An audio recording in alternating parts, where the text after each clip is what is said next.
allow the children It's to have okay. the budget every It's year. okay. Off your mind. It's okay. She Off your mind. Off your mind. like me. Chai!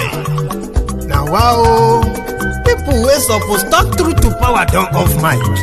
And if we talk, now 500,000 they go sama us, call am hate speech. But fear not, Mayegun don come. Him go torchlight every corner, nooks and cranny of all these bad people where they spoil our country.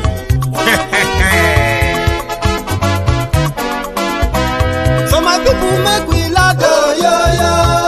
Mayegun don come, oh yo yo. My people make we shout, oh yo yo. Mayegun don come, oh yo yo. Mayegun don come, man of the masses, oh yo yo. Mayegun don come, oh yo yo. Mayegun diary politico, oh yo yo. Mayegun don come, oh yo yo. This one not dey off in mind, oh yo yo. Mayegun don come, oh yo yo. Can in dey touchlight every corner, oh yo yo. Mayegun don come, oh yo yo. Okay, power, chai. Them be promise us say we go get light and power. Them hustle sote they can't get the power. But now they know they do anything with the power. Every day, dollar just they get the higher power over naira. Still them talk say make we off mind. But thank God say Mayegun don come. So my people make you loud, oh yo yo. Mayegun don come, oh yo yo. My people make we shout, oh yo yo. Mayegun don come, oh yo yo. Mayegun don come, man of the masses, oh yo yo. Mayegun don come, oh yo yo. Mayegun diary politico, oh yo yo. Mayegun don come, oh yo yo. This one not dey off in mind, oh yo yo. Mayegun don come, oh yo yo. Person where they do evil, no one make person talk. Them say that Mayegun, that man too they talk. He too they talk. Say Mayegun diary, he dey hot like pepper. But every day, then they take money in bulk. Woman picking, they the street they hawk. Still them talk say, make we no talk. But thank God say, Mayegun don come. So my people make you loud, oh yo yo. Mayegun don come, oh yo yo. My people make you shout, oh yo yo. Mayegun don come, oh yo yo. Mayegun don come, man of the masses, oh yo yo.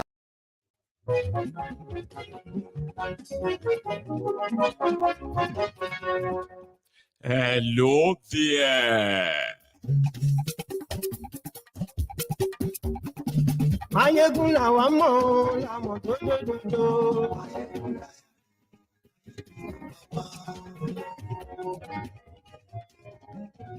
Mayegun làwa mọ̀, làmọ̀ tó dòdòdò.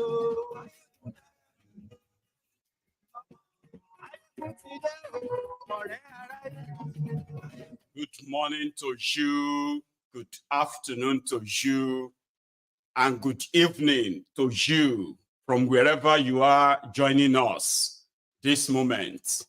It is Sunday sermon on Mayegun's Diary Politico, the Temple of Truth. Please hear the broadcast.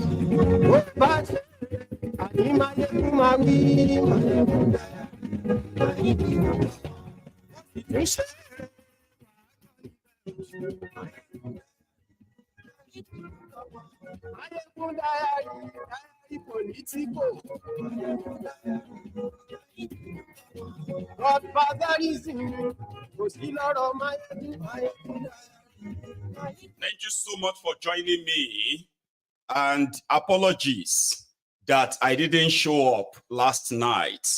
So I was exhausted. So I needed that break. But somehow I am back and refreshed. So read the caption of the broadcast, the description of the broadcast, hear it. Invite your friends, invite your not so friendly friends. Tell them that Mayegun today.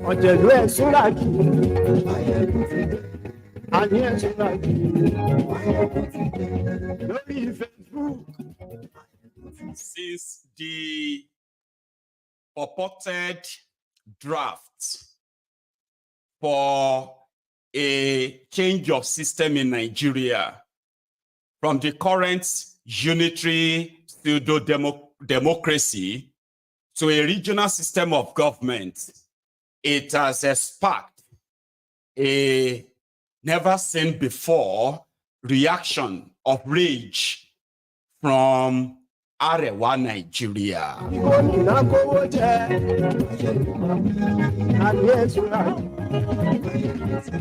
Arewa, Nigeria are now claiming that others destroyed northern Nigeria so that they can now break up Nigeria. If Nigeria should go the regional system way, the northern Nigeria will suffer. Therefore, they will never let that happen. That has been the position always so. But this time around, more people are now interested. Why is northern Nigeria going to suffer if Nigeria should go to regional system or break up? Right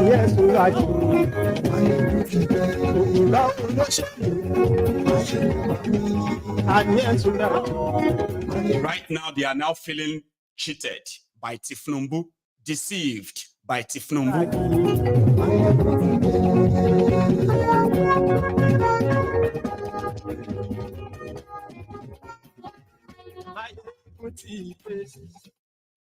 Motibe.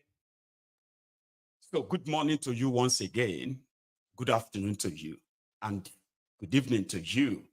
Happy Sunday. Okay. It is Mayegun live. And right now, for those who knows the rules of the Sunday sermon, we call it no holds bar session. It is so different from the usual and regular. And we usually advise everyone who is joining this type of broadcast for the first time, Mayegun's Diary Political on the Sunday sermon, to know the following. This is where we call it exactly what it is. And we do not see criminals differently. Whether they are old, young, educated, not educated, it doesn't really matter where they come from. Now, if you are the type who love your oppressors differently, don't worry, it's all right. We identify different group of people on this platform, and we deal with everyone according to what they believe, except for those who live in denial. There are those who have joined Mayegun's Diary Political because the topic of conversation was on the people they don't like. Oh, this guy is great. I never liked these people too. Oh, I'm glad that this guy doesn't like them too. But if you by any means think that is how it works here, no, it's not. It simply means that if the table turns, which it does almost every now and then, I am talking about those of you who love your oppressors differently. Some of you believe that your own oppressors, they are better than the other people's oppressors. Or your own oppressor, though they are corrupt and criminally minded, but they have fear of God. Others don't. And all of these kind of preferences you have. Oh, this criminal they are talking about is from my tribe. Oh, that's an insult on my tribe. I know you hate my tribe. That is why you are attacking us. Don't watch Mayegun's Diary Political on Sunday for your own mental health. You get that? And if you are the type that easily, there are people of easy handling, kind of. Those of you who have submitted to the religious manipulations, there is religion. There is religious manipulation. What you have in Nigeria is more than just religion and even more than religious manipulation, indoctrination and all of that. So if you are the type who carry God and a defender of God, you are advised not to really watch Mayegun's Diary Political on Sunday, because it could be the turn of your pastor, your imam, okay? So the point I am trying to make here is this. This is not a time or a place to be politically correct. You do not demand respect for criminals, whether they are old, young, or they come from your tribe or your religion. What we do here, because listen to this, everyone, I believe, knows the problem of Nigeria. You know it, I know it. Most of the time, these people always jump around and ask, hey, what is the solution? What is the way forward? But the problem here is this. Majority of those who claim to know the problems of Nigeria, they are partly involved in that problem because they want you to talk about the problems, but don't talk about those who are creating the problems. Because by talking about those who are creating the problem, who are creating the division, the insecurity, and all of it, all of these that are bedeviling Nigeria, you are likely going to be mentioning people they know, people they respect, people they prefer their own kind of criminality to others. The ones they will tell you, is he the only one? Leave him alone. Go and talk about that one. And that is where we get to separate boys from men. Those who are easily manipulated or have already been manipulated, that can no longer be saved. We know them. They watch this platform too. But to those of you who have managed to have mentally bypass all of these kind of manipulations, distractions, then you have no problem of watching Mayegu on Sundays, do you? Having said that, here we are. Some want you to say Nigeria is going to be better.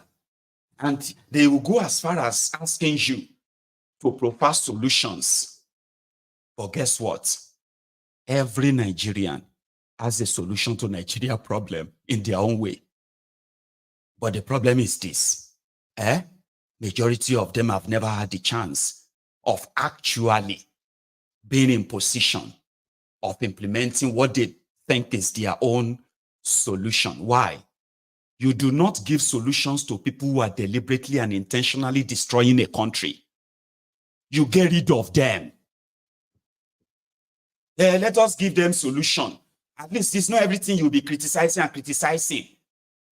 Let's give them solution. What kind of solution would you give to people who are intentionally looting the country, who are intentionally lawless, who are intentionally above the laws themselves? What kind of solution would you give to them? Advice? You don't. You come together and get rid of them. And that is a problem on its own. Getting rid of them means different thing. If a Yoruba man is in charge, are we going to now support other people to remove? If they remove a Yoruba man now, who is going to be there next? Coming together to actually get something that works for you is almost impossible because they have succeeded in indoctrinating us from birth, right? Never to see ourselves as one. But we put up appearances. Oh, a great country, happiest people, and all of that nonsense they put out until Bokwari came, and Bokwari put the wedge. All of the vote lines are being cocked, all the red lines that should never be crossed. Bokwari crossed them. It practically shown all of us where we belong in that contraption. It brought an end to the lie of our problem is leadership. Once we get leadership right now, Bokwari settled that. The deceit ended with him. But some want to leave it on. Yeah? You can't. Whatever is happening in Nigeria today is not by accident. Okay? When they deliberately borrowing money, sharing it among themselves, taxing you, sharing the money among themselves, putting up a bogus, non-impactful real project on your lives, policies that continue to make life hell, but they were basking in the euphoria of, yes, what can you do? Then somebody says, let us give them solution. Give solution to who? Like they don't know what they are doing. No, you don't know what you are doing. So this past week, there is a draft of a proposed regional system of government in Nigeria. And this regional system of government is practically what Nigeria was before it was brought to an end in 1966. Now, back then, it was like everybody was on their own. There was an arrangement though, right, where the proceeds of their resources could be a little bit like kind of shared at the center. There was no reason to hate ourselves. In fact, we barely see ourselves. Especially northern Nigeria was totally isolated from the rest of southern Nigeria. Like even since they said they did the amalgamation in 1914, they never allowed the north to meet the south. So the British made that happen for decades. And that was to be maintained. So the moment we finally met ourselves, we never agreed on anything. Ever. So that should be a sign that we shouldn't be the same country. Okay? We shouldn't. But fast forward to 64 years after, northern Nigeria ruled Nigeria for 47 years out of that 64 years. And they intentionally impoverished their people and led them as much as they could, right? They led them to the path of subordinates. But at the same time, again, they were telling them that they were born to rule. Poverty was the order of the day. Education was like haram, intentionally. And for those of you who know the history very well, the Fulani oligarch that terrorized the northern Nigeria and took over the Hausa land, they decided that only their own children would be educated. And that was what the British maintained. And scholarships were given to the children of the poor that will be educated to serve them. When the rest of Nigeria were practicing representative democracy, kind of, in that colonial time, when they were choosing people to represent them, when people were vying for positions, in northern Nigeria, the Fulani Emirate, Sultanate, they were sending their own children to represent the north. Meanwhile, it's practically like they were representing them. That was the practice. And it was always like rankadede, kind of. That's not the southern part, right? Then they fused us together. They now told them, the case of Nigeria is a case of the rich wife and a very poor, barbaric husband. That was how the British described Nigeria, northern Nigeria and southern Nigeria. The people therein were never asked if they want to live together, if they want to be a country. We were never asked. We were told that, okay, they've chosen our independence, so then all of you should come together and work together and make it work. So the poor, aggressive, uneducated, backward, uncivilized husband is northern Arewa that continue to cling on to the middle belt. The one they couldn't defeat when Uthman Danfodio was alive, the first official terrorist of today's Nigeria. Don't get mad. That is your history. When you're writing the history of Nigeria, the first official terrorist to betray the trust of his own host, who were very good to him, he was given everything. He was allowed to teach Islamic studies in Hausa land, only for him to turn the children against their parents. And the rest is history. They slaughtered them. They killed them. They didn't convert them. They killed hundreds of thousands in order to dominate and be where they are now. Still, they couldn't really dominate other than the use of force. That is the history. They were stopped in the middle belt of Nigeria. That is the history of Nigeria. So then the British handed that over to them and said, okay, we are handing this new Nigeria, new country, to this barbaric, uncivilized bunch of Islamic jihadists. That is Nigeria history. That is why Nigeria never worked. Then somehow they were told that the places they couldn't conquer with their sword and arrows has been bequeathed to them, and that will be Nigeria. But despite all of that, 64 years after, they could not improve the lives of the millions of their descendants because they were told whether they should just exist, Nigeria will feed them. As long as Nigeria continue to share money, as long as Nigeria exists, according to their design, then they will survive. No investment is made on education, not on infrastructure, like provision of water, healthcare. Okay? I'm talking about irrigated farmlands, knowing your area, having access to the resources of Nigeria for 47 years.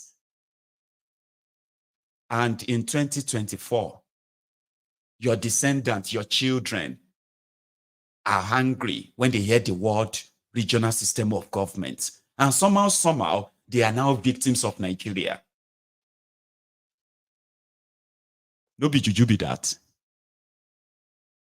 I have seen reactions online. I have even seen reactions from Lagos. This is why they didn't allow history in your schools. But you can actually catch up on history of Nigeria. And the moment you know the history of this contraption, all of the lies will begin to fall like pack of cards. Nigeria will be great. Nigeria will be great. I'm a proud Nigerian, proud Nigerian. All this nonsense will disappear from your medulla oblongata. I promise you. There was nothing called Lagos State in Yorubaland. Okay? But there was a Lagos colony which never went beyond that Lagos Island. And up to the, what do you call it? The entire mainland, they were the lands of the Jebus, the Aworis, the Egbas, and many more. And when they talk about Lagos that was not part of southwest Nigeria, they are not talking about this Lagos. This is not the Lagos. This Lagos you have now is the creation of Gowon, the Fulani-led, the Fulani-backed jihad of 1966. So they had to cut out the land and then created a place called Lagos State. So if Lagos, if all of you, the descendants of the Lagos, next to that water, chooses to remain there and kind of have your own part cut out, you know where you have to cut out. And that is where the referendum comes in. Okay?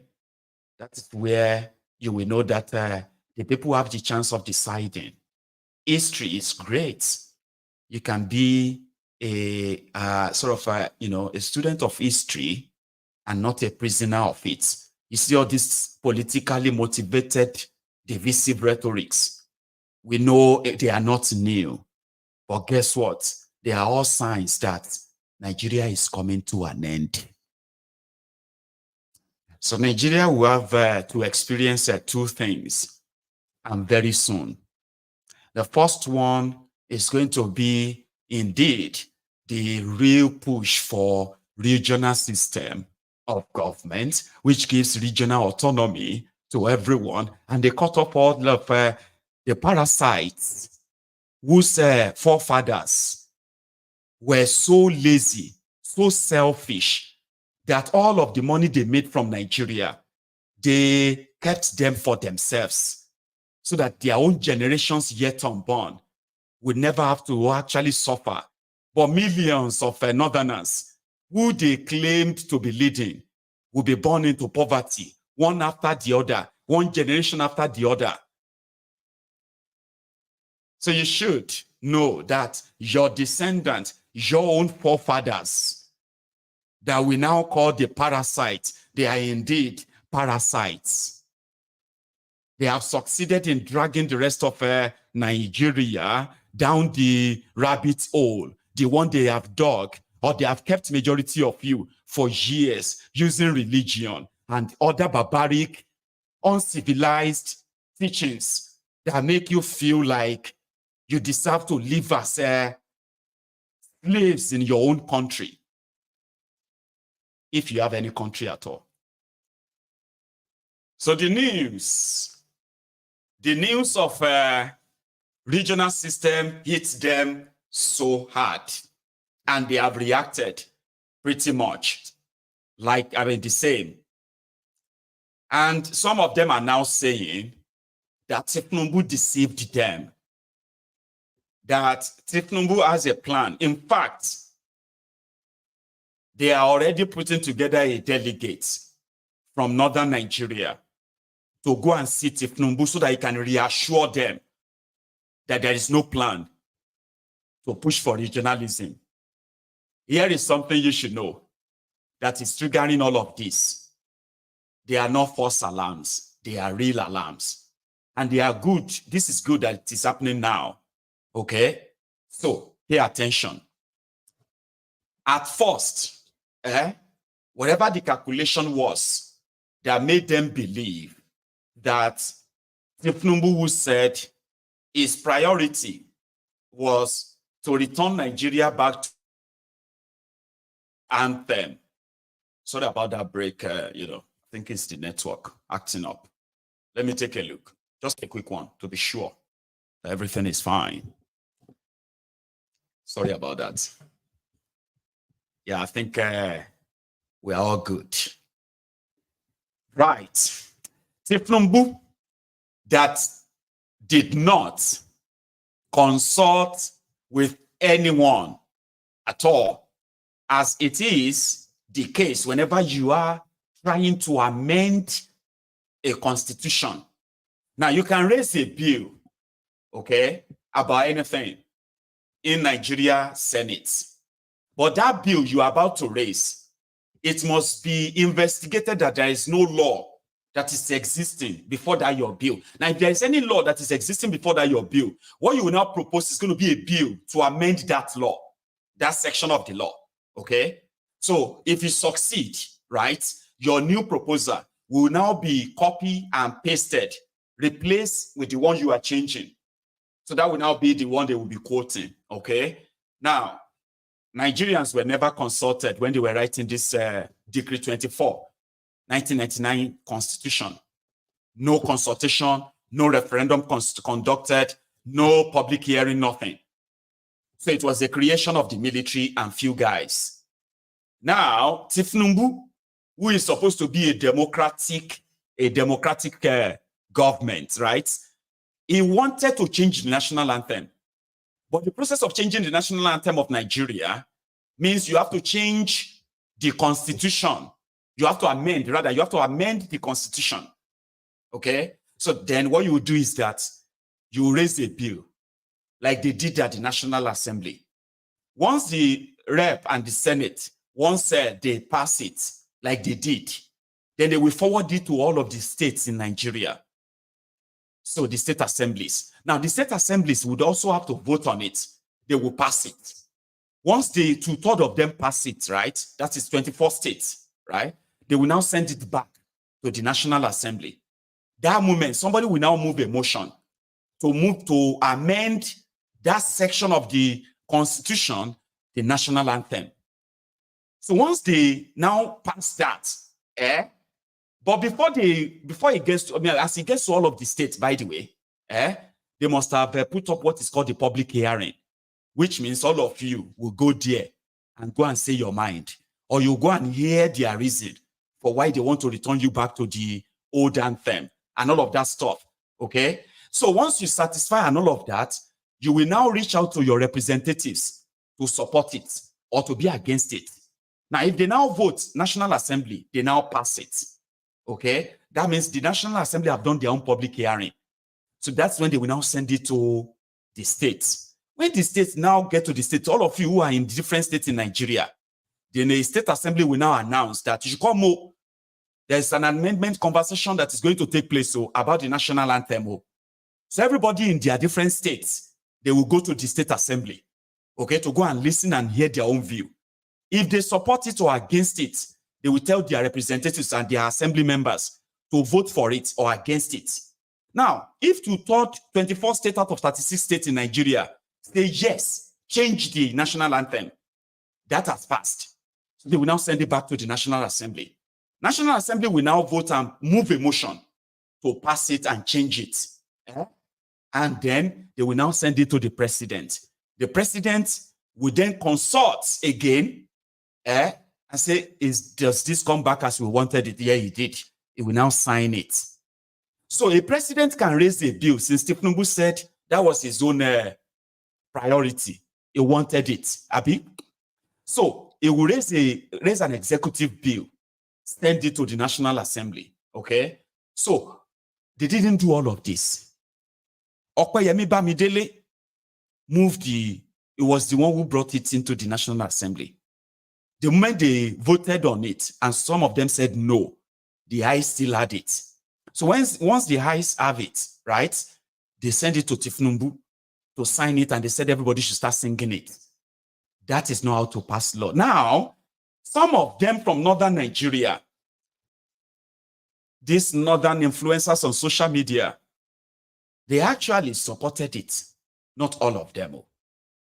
Yes, the old anthem is going to bring unity. It's going to shake Kiniko. They ignored the illegality behind it. Now they are scared, hearing that an act has been developed for regional system of government, and it went viral on social media. And somehow, it is already being discussed within the old rock. It's already been discussed at the National Assembly. And some of them are beginning to feel like it is real. And because of this, it has now thrown the northern Arewa parasites into a total restlessness, kind of panic mode. Even though it hasn't been officially confirmed, right? But they are worried. This thiefnubu will get anything he wants. And because they knew what happened last year, they believe that their House of Representatives, senators from northern Nigeria, with the right money, they will support it too. They may go back to their region and begin to tell them that they had no choice, they had no option, this and that. They are now panicking that thiefnubu could smuggle regional system back into Nigeria Senate and get it passed with Akpabiole and Abbas, the stooge of thiefnubu, the people that were supposed to be born to rule. They are scared. I pick up few screenshots earlier. Take a look at this Almajiri. To think that some people from a region where bandits can take over entire villages, control forests, and where people pay taxes to bandits to access their farms or be allowed to live peacefully in their villages, are advocating for a regional system of government, makes me sick. That's one of them. He couldn't believe it that some people in northern Nigeria are actually in support of the idea. Not that this support is more, I mean, it's well pronounced though, but it be like say the idea is spreading. And with this thiefnubu that they now say they don't trust, he has betrayed them. They tend to kind of have been in a panic mode right now, that their people could even entertain that thought. One of them said, these people destroyed northern Nigeria. They destroy our farms. They know that northern Nigeria depends on agriculture. And the agriculture is now gone. Yeah? They are now talking about regional system. We must not agree. One of them said that Nigeria was developed with agricultural money from northern Nigeria. So now that some people now have oil, they want to break up Nigeria and destroy all of their own farms. I told you, these were the people who have this superior mentality, kind of, we are more superior than you. Nothing where you do, we are going to always rule over you. Kind of that mentality from a poor Alibajiri from somewhere in Sokoto. I'm talking about the people who usually brag of how the Igbo people are going to suffer if Nigeria should break up. And suddenly, they are now victims. The people that said Buhari must go is a threat against northern Nigeria. When thousands of people were being killed, kidnapped, and the entire economy of the northern Nigeria was being destroyed by Boko Haram, by Fulani terrorists, by ISWAP. The people that said criticizing Buhari is like an attack on northern Nigeria. The people that told you that the ban on open grazing is an attack on northern Nigeria. The same people who watched the Fulani terrorists destroy farms, who watched Boko Haram killed and destroyed farms, killed farmers and destroyed farms. The people that watches their people pay taxes to terrorists under Boko Haram, and they said a dead Boko Haram is better than anybody from southern Nigeria leading Nigeria. They watched Boko Haram pardon terrorists. They said nothing. Now they are victims. Who destroyed northern Nigeria? Hello? Who destroyed northern Nigeria? The rest of you who are not armed Boko Haram terrorists, but Islamic jihadists, killing people for saying something against your religion and justifying same, defending pedophiles, defending child rapists in the name of your religion. Same thing that the Boko Haram are doing, cutting heads off. You were there, you watched all of this happen. Now you are victims because they are talking about regional system of government. Take a look at this one. No this, no peace. The North made thiefnubu president despite his past record. Why are you now acting like you are not aware of his agendas? Is this not what you have voted for? You don't want regional government, but you voted for a regional champion. So this is the sign of saying they were deceived by thiefnubu. So Ugochukwu said, Northern group are not happy that Southerners see them as parasites. Restructure Nigeria, they say no. Change constitution, they say no. Amend constitution, they say no. Regional government, they say no. State police, they say no. Referendum, they say no. Here is another one. This one said, it is a capital no for regional governments. Why Arewa is in this situation? because it was when Arewa was doing better than any other regions, the regional government was abolished. And now that Arewa is facing challenges, they want us to return to that system. Ain't no way. Another one responded, Nigeria is going back to regional system. Middle Belt territories will either go as one region or any other arrangement that we, the people, deem fit for us. Going back to 4 regional system is a no-no. And the Middle Belt will never join Arewa to form a region block. Voila, today say another one. I never believed that day, that a day like this will come. I thought it was Igbos and Southeast. Regionalism, Nigeria dividing, one of them will happen one day, and Undigbo will benefit a lot. That was coming from a Fulani saying the Igbos are now going to be the ones to benefit if Nigeria break. The people who said the Igbos are going to suffer, they are changing their mouth now that they are the ones who will suffer. And because they will suffer, they would rather just not let that happen. Here is another one. When the so-called restructuring or resource control happens, it will affect Lagos too, as Lagos prosperity mostly relies on the port. With restructuring, Southeast and South-South states will use South-South ports. Northern states can opt to either Benin Republic or Togo ports, which are deeper, which are cheaper. Wahala. So here is another one. Southeast will be the greatest beneficiary of restructuring if it ever happens.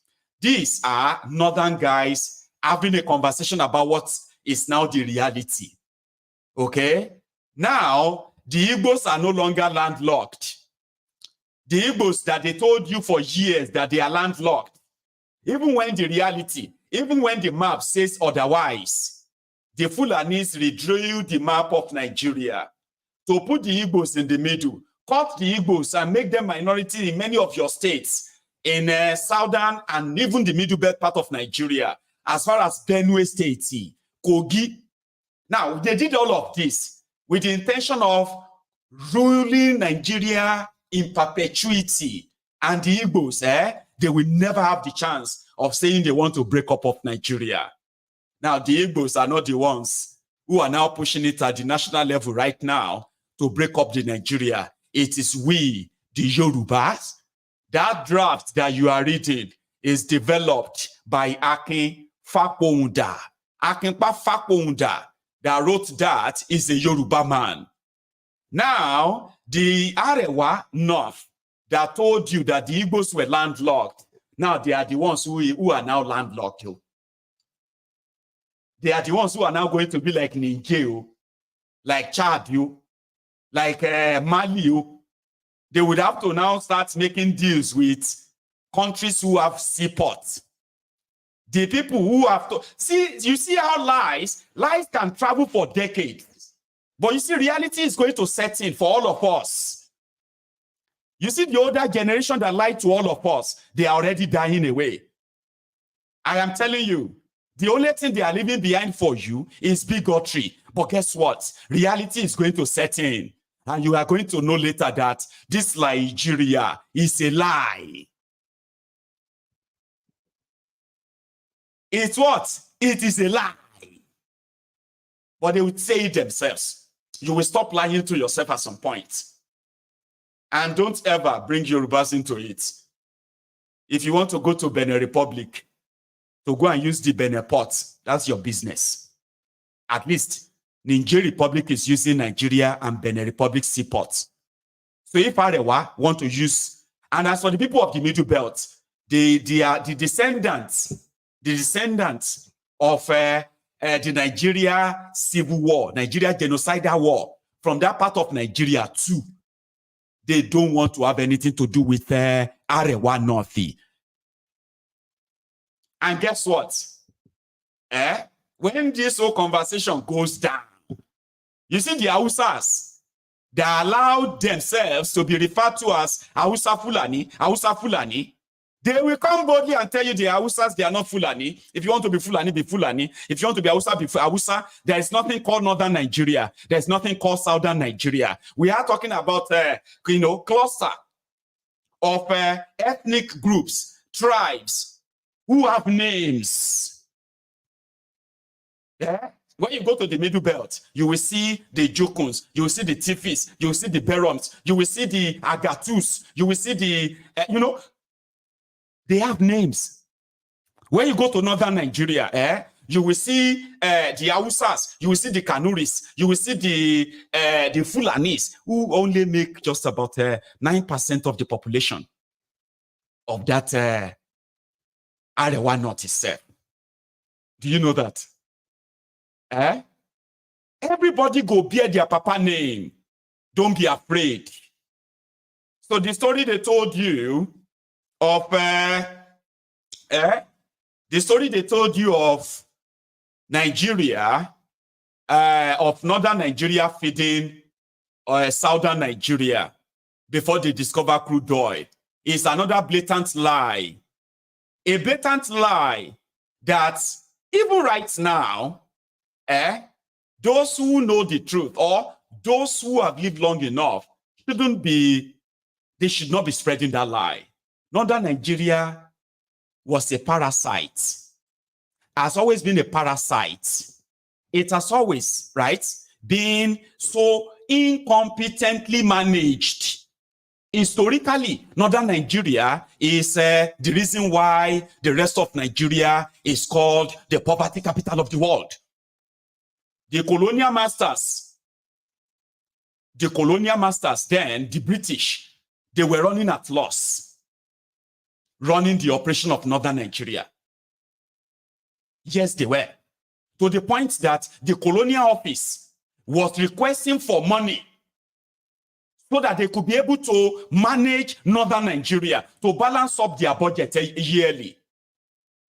And one of the motivated reasons why Northern Nigeria was merged with Southern Nigeria.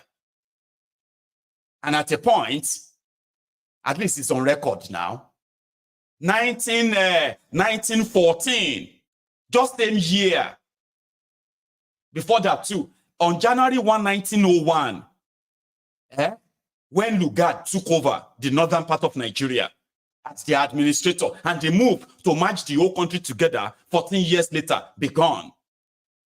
There were letters where it was written for a request from Southern Nigeria Colonial Office to loan them over £1 million. This is on record. There was nowhere on record, anywhere in history, never anywhere in the archive where they said Northern Nigeria gave this amount of money for anything in Southern Nigeria, ever. Not a single one.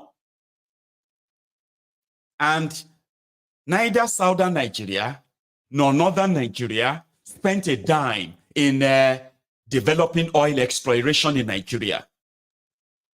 And that is why Nigeria never really owns our own oil. It's always owned by Britain and other partners who brought in their equipment to develop all of those oil platforms you see in Nigeria. Nigeria didn't spend a dime. It is part of the nonsense that they feed their people, that gave them the sense of entitlement that is never factual. British Shell and the rest of them, they developed the oil industry in Nigeria. They developed all of the oil platforms. And that is why what Nigeria collects from oil is called royalty. So where was Northern Nigeria going to get the money from? To develop the oil industry in Nigeria. Then, where? From which what? Oh, we had Granite Pyramid. Your Granite Pyramid actually predated independence. And there were those that were completely taken out of Nigeria. And since 1960, your successive leaders, your emirs, your sultans, the military head and the rest of them, they've ensured that no single investment is actually really truly done on agriculture in Northern Nigeria. At least if they did, you should not be worrying in taking care of yourselves. So you see, the region that they said will be landlocked, the region that they told you will suffer because of the artificial states that they created, is the region now they feel like it's going to enjoy more. The reality, Baba, facts is stubborn gone. Do you know that? Facts, very, very stubborn. Nigeria is going to break up. Wumi Dada, look at me very well. Nigeria will break up. Everybody will still have to find their bearing. Okay? And I am not saying that if Tinubu is going to make that happen, but if he's going to be the one to trigger it, the way he's already triggering you right now, well, so be it. But I know it's pretty much like, it's in the water for something bigger that is about to be introduced. Here is another one where some of them felt like, we said, as a northerner, I will never support regional governments. For the past 64 years of independence, what does North gain in terms of political, economic, and educational development? In every aspect, the North were left behind. Our North region is the most retrogressive region in the country. So let's build North before any regional government. So build North with what and with whose resources? With whose money? You better begin to try and cough whatever you can actually cough out of Nigeria as we speak. Because, yes, several times people have had this conversation, and several times a lot of you believe that it's not going to happen. But with a lawless criminal like thiefnubu, then you should not sleep and close your eyes. So right now, ladies and gentlemen, thiefnubu is being considered as a personal non grata in northern Nigeria, and he is being declared as the anti-North and somebody that is likely going to divide Nigeria, but not the way you want it to be divided, but the way thiefnubu wanted it to be divided. And that is creating a confusion that for the first time, the supposed born to rule northern Nigeria, they are worried. Aboki, my friend, don't worry. Okay? If you are smart enough, these are just to tell you that Nigeria has been a lie for so long, and you are the manifestation of that lie. You are the proof of that lie. But you can actually stop lying to yourselves now. And let us all start having that conversation. The conversation about this contraption. Because somehow, a generation is actually arising. And that generation is not going to really settle for what we have been forced to settle with or settle for. They will ask questions and they will act too, since they know that we all have short time. We have short time, and with this act of a total contraption of disjointed people who just can't wait to kill ourselves, they are going to act. And you know one thing, the history they fail to teach in schools, a lot of this generation, a lot of us in this generation, we have learned them outside those schools. And we now know why Nigeria is not working. We now know why it will never work. So, Arewa, North, you better brace up. You better brace up. thiefnubu has captured Nigeria. And a lot of you deludedly, in your delusion, you really think you gave him that power. You did not.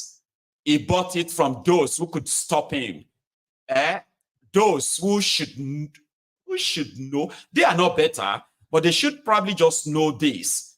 And for whatever personal gain that they did it for, you see that your old North is gone. It doesn't exist anymore. There is nothing called the old North anymore. There is nothing called the one North anymore. You might continue to live that lie, okay? Just same as those who are living the lie of one Nigeria. Let's be honest, there is no one Nigeria. You might want to have one Nigeria, okay? But the actions and the inactions of those who are in charge of that contraption, right, will never give you that one Nigeria. What you have always had is many Nigerias. And if you begin to identify yourself for who you are, this identity crisis may actually come to an end sooner than we all can go back to our lives. And as for those of you who are somehow trying to plant the seed of doubt in the minds of the Yorubas, let me take you down memory lane. History in particular, okay? When we have the southwest Nigeria, I'm talking about the western region, it had its reach to as far as almost half of today's Delta states. At a point, he had the entire Edo before the creation of the Midwestern region, okay? So I'm talking about a place where could be kind of classed as a whole country on its own. And it is the conglomeration of all tribes, ethnic nationalities, who share so much in common, okay?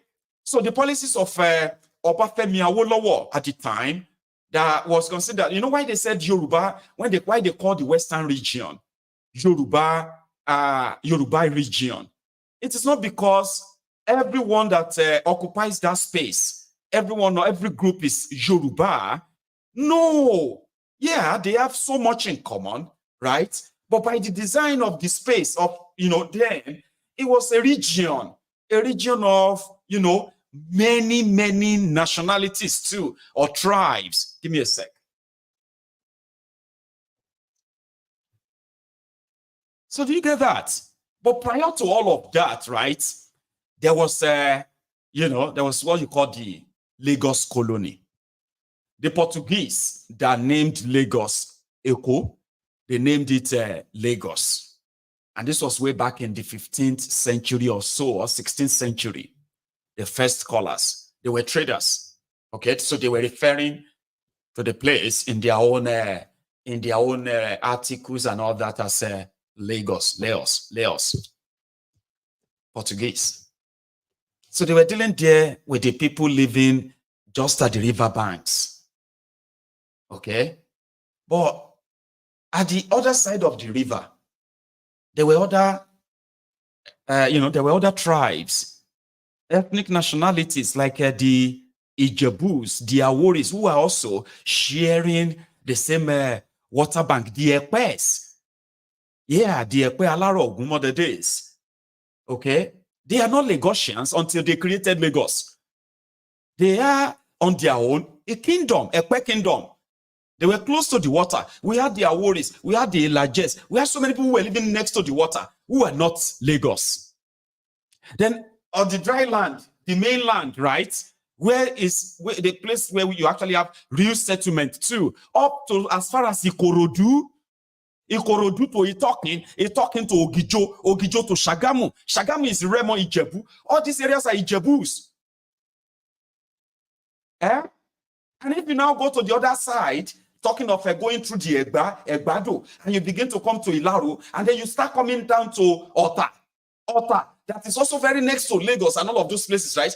They are not Lagos, but they existed until they drew the artificial map of creating their states without consultations.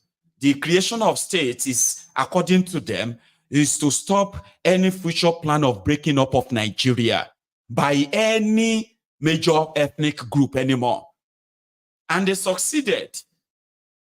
So they started making those of you from Isaleko to start thinking everybody from Ikeja, everyone from Orile, everyone from Ikorodu, and all of you who are part of that same Lagos, you are Lagos and you are not part of Yorubaland. History. Where did you read yours from? You want to use the artificial map. The artificial map designed by the Fulanis and their friends to also continue to fight the demarcated borders in Yorubaland. No, it's not going to succeed. You know why? Apart from those of you who are the political ass slickers benefiting crumbs from this contraption called Nigeria, even the people from Isaleko, they will tell you they are Yorubas and they will be part of Yorubaland. And there's nothing you can do about it.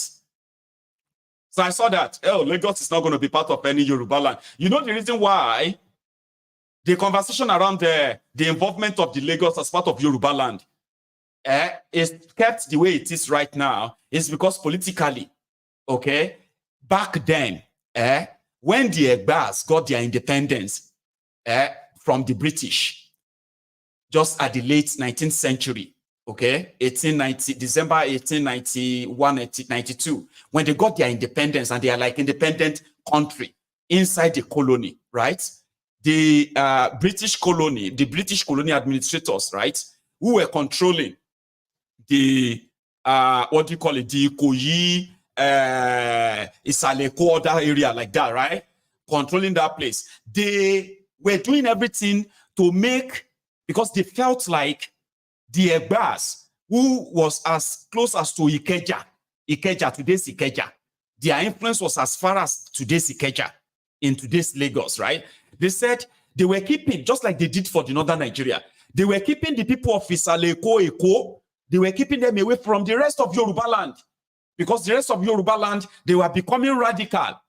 They were demanding for more autonomy, and they did not want them to corrupt the Lagosians who were like under the British colonial rule. Do you get that now? And they were okay, you know, they have access to all of the imported British stuff. They have access to all of the British education and like that, sure you get. But all of these things, the Egbas have already acquired them years before they created the Lagos colony, before British created Lagos colony. So the idea is to segregate Lagos away from the rest of Yoruba. thiefnubu came, and their own idea remains, all the space they call Lagos State today, we have to cut them off from the rest of Yorubaland, so that you don't have that idea of sharing or participating in the prosperity of this Lagos, because this Lagos is so prosperous. But like the British, the wealth of the land was shared among the British and their representatives, who are also Lagosians. But the real people, boom. So same thing is what thiefnubu is doing. The Lagos wealth, okay, is thiefnubu's wealth. It is not Yorubaland's wealth. And now they are pushing that idea. Lagos will never join your Yoruba nation. Lagos, if regionalism comes, Lagos is going to remain a colony. Fine. But let the people of that space tell us that. Let the Ijebus in Epe, let the Ijebus in Ikorodu, let them say they are not Yorubas. Okay? And they want to be part of a Lagos colony. Under who? Maybe under thiefnubu. That is what is called referendum. Okay? So same thing goes to all of you. Some said, if they now create the Lagos colony, maybe thiefnubu that is now building you Coastal Road.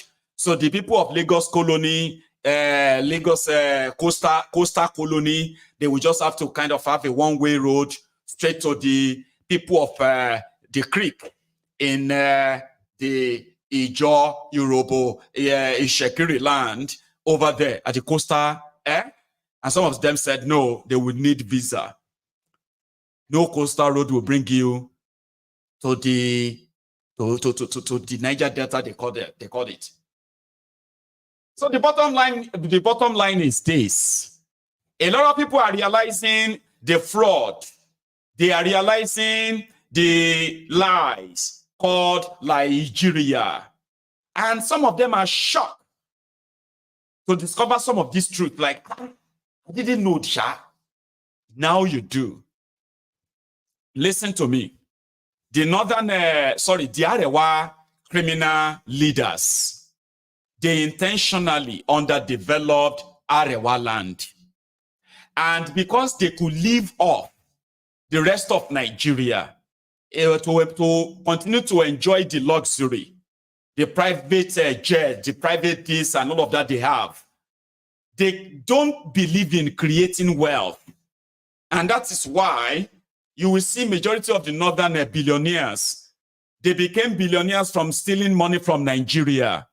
All of them, pata pata. If you bring me Ogun, bring Ogun now, I will swear. Begin to probe everybody who is a billionaire in northern Nigeria and tell me what they created. You will realize that they became billionaires because at a point in time, the money of Nigeria that they allocated to northern Nigeria ended in private pocket of all these criminals. Today, they are the in market. They are in all of that bullshit. If you created your wealth, you should never be worried. Remember, the richest man in Africa, Dangote, is from Kano. And Kano is going to be part of Arewa region. Right?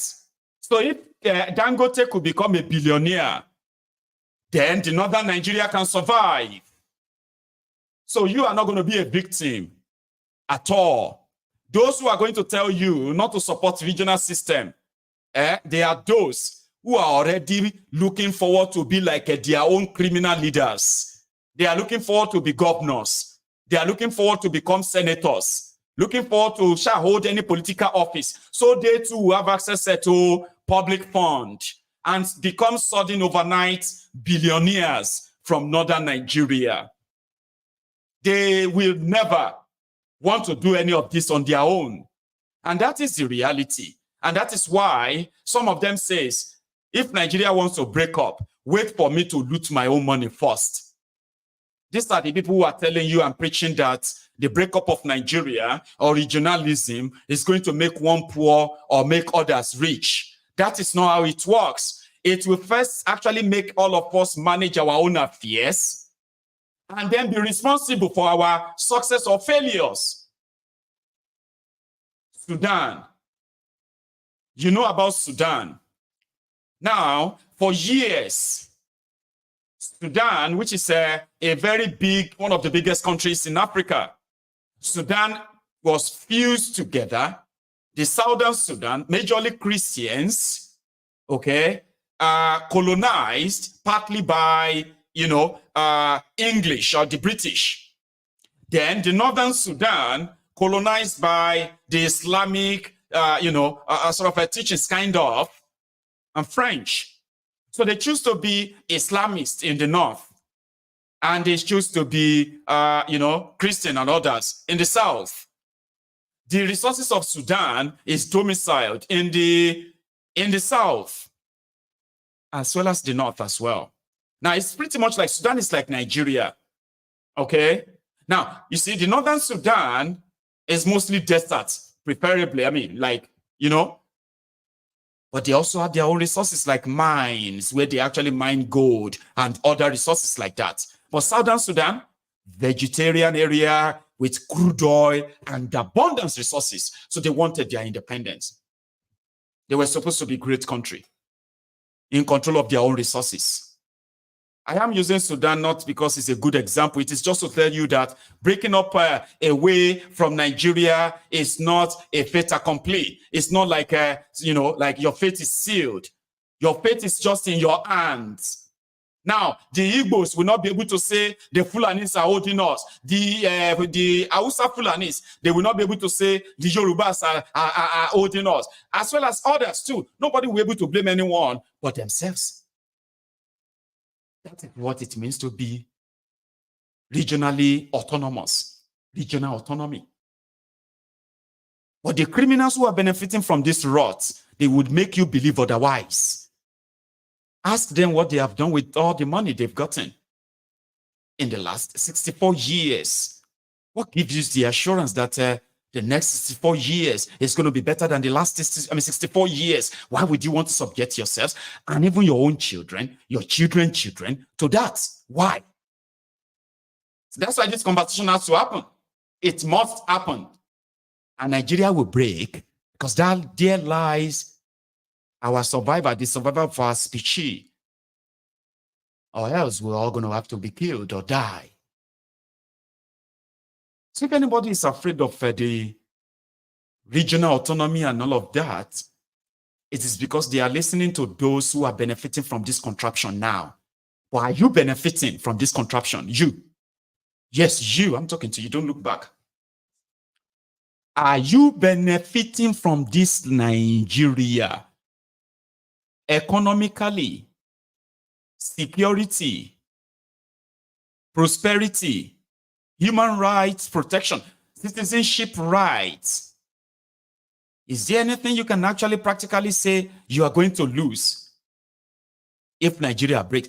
Listen, if you are watching me from northern Nigeria, is there anything you think you are going to lose? Something you are benefiting now, that if Nigeria breaks or the regional system is introduced, that you think you are going to lose? Tell me, is it 24 hours electricity? Is it a standard education? Or the access to the same education? Is it the access to better healthcare that you are going to miss? Is it security that you are going to miss? Tell me that exact thing.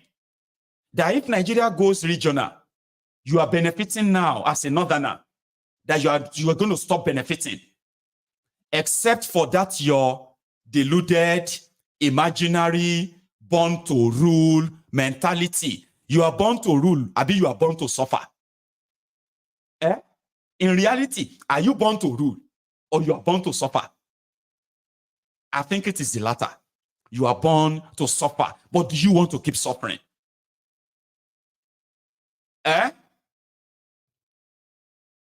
So if anybody tells you breaking up of Nigeria, regional system of government is going to make your life worse, tell them or ask them, how has being part of Nigeria make your lives better right now? Those of you they call the minority, do you not see the insult in that word? Minority tribes. Minority. And some of you actually accepted yourselves as minority. You are a nationality, ethnic nationality, a tribe, for God's sake. Does that not even tell you the inequality in this contraption at all? Minority group, minority tribe. The minority will suffer if Nigeria break up. Oh, don't join us with the Igbo. So we are going to suffer. The minority will suffer. Are you enjoying anything in this contraption right now as a minority? At least, let's start from where you are, your own state.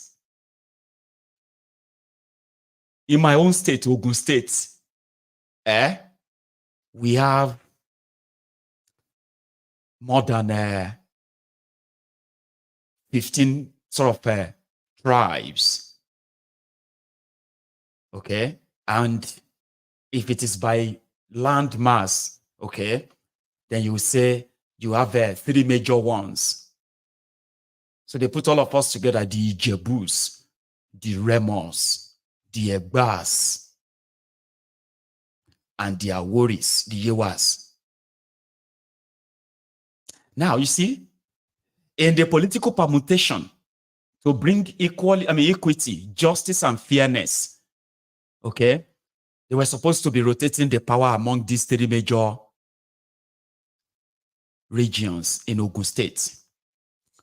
The Ijebus, once the Ijebus have it, the Egbas will have it, the Remos will have it, the Yewas will have it. But whenever it comes to the turn of the Yewas, the Ijebus, the Egbas, the Remos, they will team together and use their size to snatch that power from them. Who is speaking for the Yewa people? I'm using my own state too. You can use your own state too. Some of you can practically tell who dominates who in your different states right now. You know where you come from, Abi? Those artificial states. You know who dominates who. I come from the tribe who has been politically dominating others in Ogun State. I have no part in it, okay? Well, I couldn't have any part in it anyway.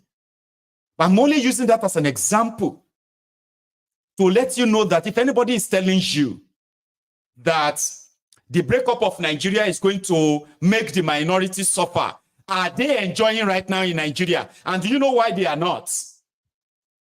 Because nobody was consulted before any state was created. None of us was actually asked where we wanted to be. None of us. They sat somewhere as political friends for their political agendas, and they started drawing it, and that's it. We've created this, just live with it. Live with it. You want to complain, oh, this is not fair, this is not fair. Well, who are you going to complain to? This is what Nigeria is right now. A regional system gives an opportunity to every tribe from every part to choose where they want to belong to and why. Yeah. You can choose where you want to belong to. And if all the conditions that you want to keep your own people protected, your interests protected, your land protected, if all these are met, then you can be part of that union. You can be part of that region. That is what it means to form alliance or form a country with people of like minds, that you share things in common, and you have to respect all those boundaries. Nigeria doesn't have that. We're not given that. They said it's not negotiable. We're just to take it and make it work. Just make it work. Come on. You guys should learn how to live together. Come on, come together. It doesn't work that way. It will never work that way. But let us continue to kick the can down the road, okay? And every now and then, we are going to meet it in the front. Arewa is watching me. Yorubas watching me. Igbos watching me. Every one of you watching me from every part of the world. Please take a look at me very well. Nigeria is going to break up. Now, how it is going to be done is going to be determined by the level of awareness that a lot of you have and the level of acceptance you have come to. I am going to advise you to stop trying in your head that maybe Nigeria will be great. You all want Nigeria to be great? You have no idea that the criminals in charge of that place do not want that. To them, it's already great. What are you talking about? What other great? Restructuring. Restructuring my put. Elon Musk is talking about constricting the journey from London to New York to 31 minutes. But unfortunately, the topical issue in Nigeria is restructuring. Restructuring my put. To hell with restructuring. Let's improve on the quality of governance. Let's work for the people.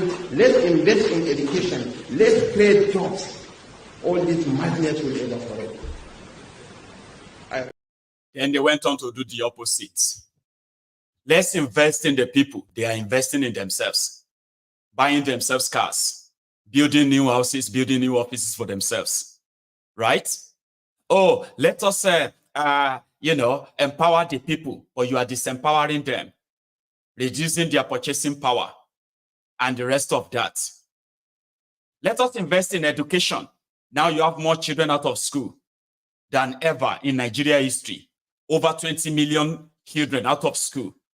And can you even beat this? In Lagos State alone, there are over 2.4 million school children who are supposed to be in school, but they are not. Not that they are out there. You see, when you were growing up, that you will quickly go and sell something, go and hawk in the morning before you go to school. These days, we are talking about children that are not in school. They are not they are completely out of school, either begging or slaving.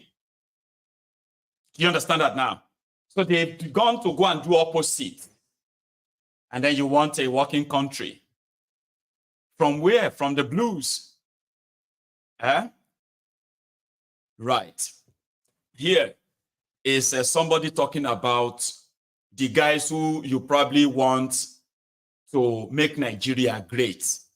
This is how they operate. Listen to this or watch this video. And if you are watching me on, if you are with me on TikTok, you probably would have to go onto YouTube to watch this, or you will just have to listen. I want you to pay attention, okay, to this. The country they told you will be great. And this is why they don't want Nigeria to break. This is the kind of money. And now they kind of share them, right? That they do not want to end. The money doesn't really impact on the lives of the people positively, okay? But just listen to this few minutes clip. Akin representing Ondo Central. Prime Minister and then Executive Director of BOI.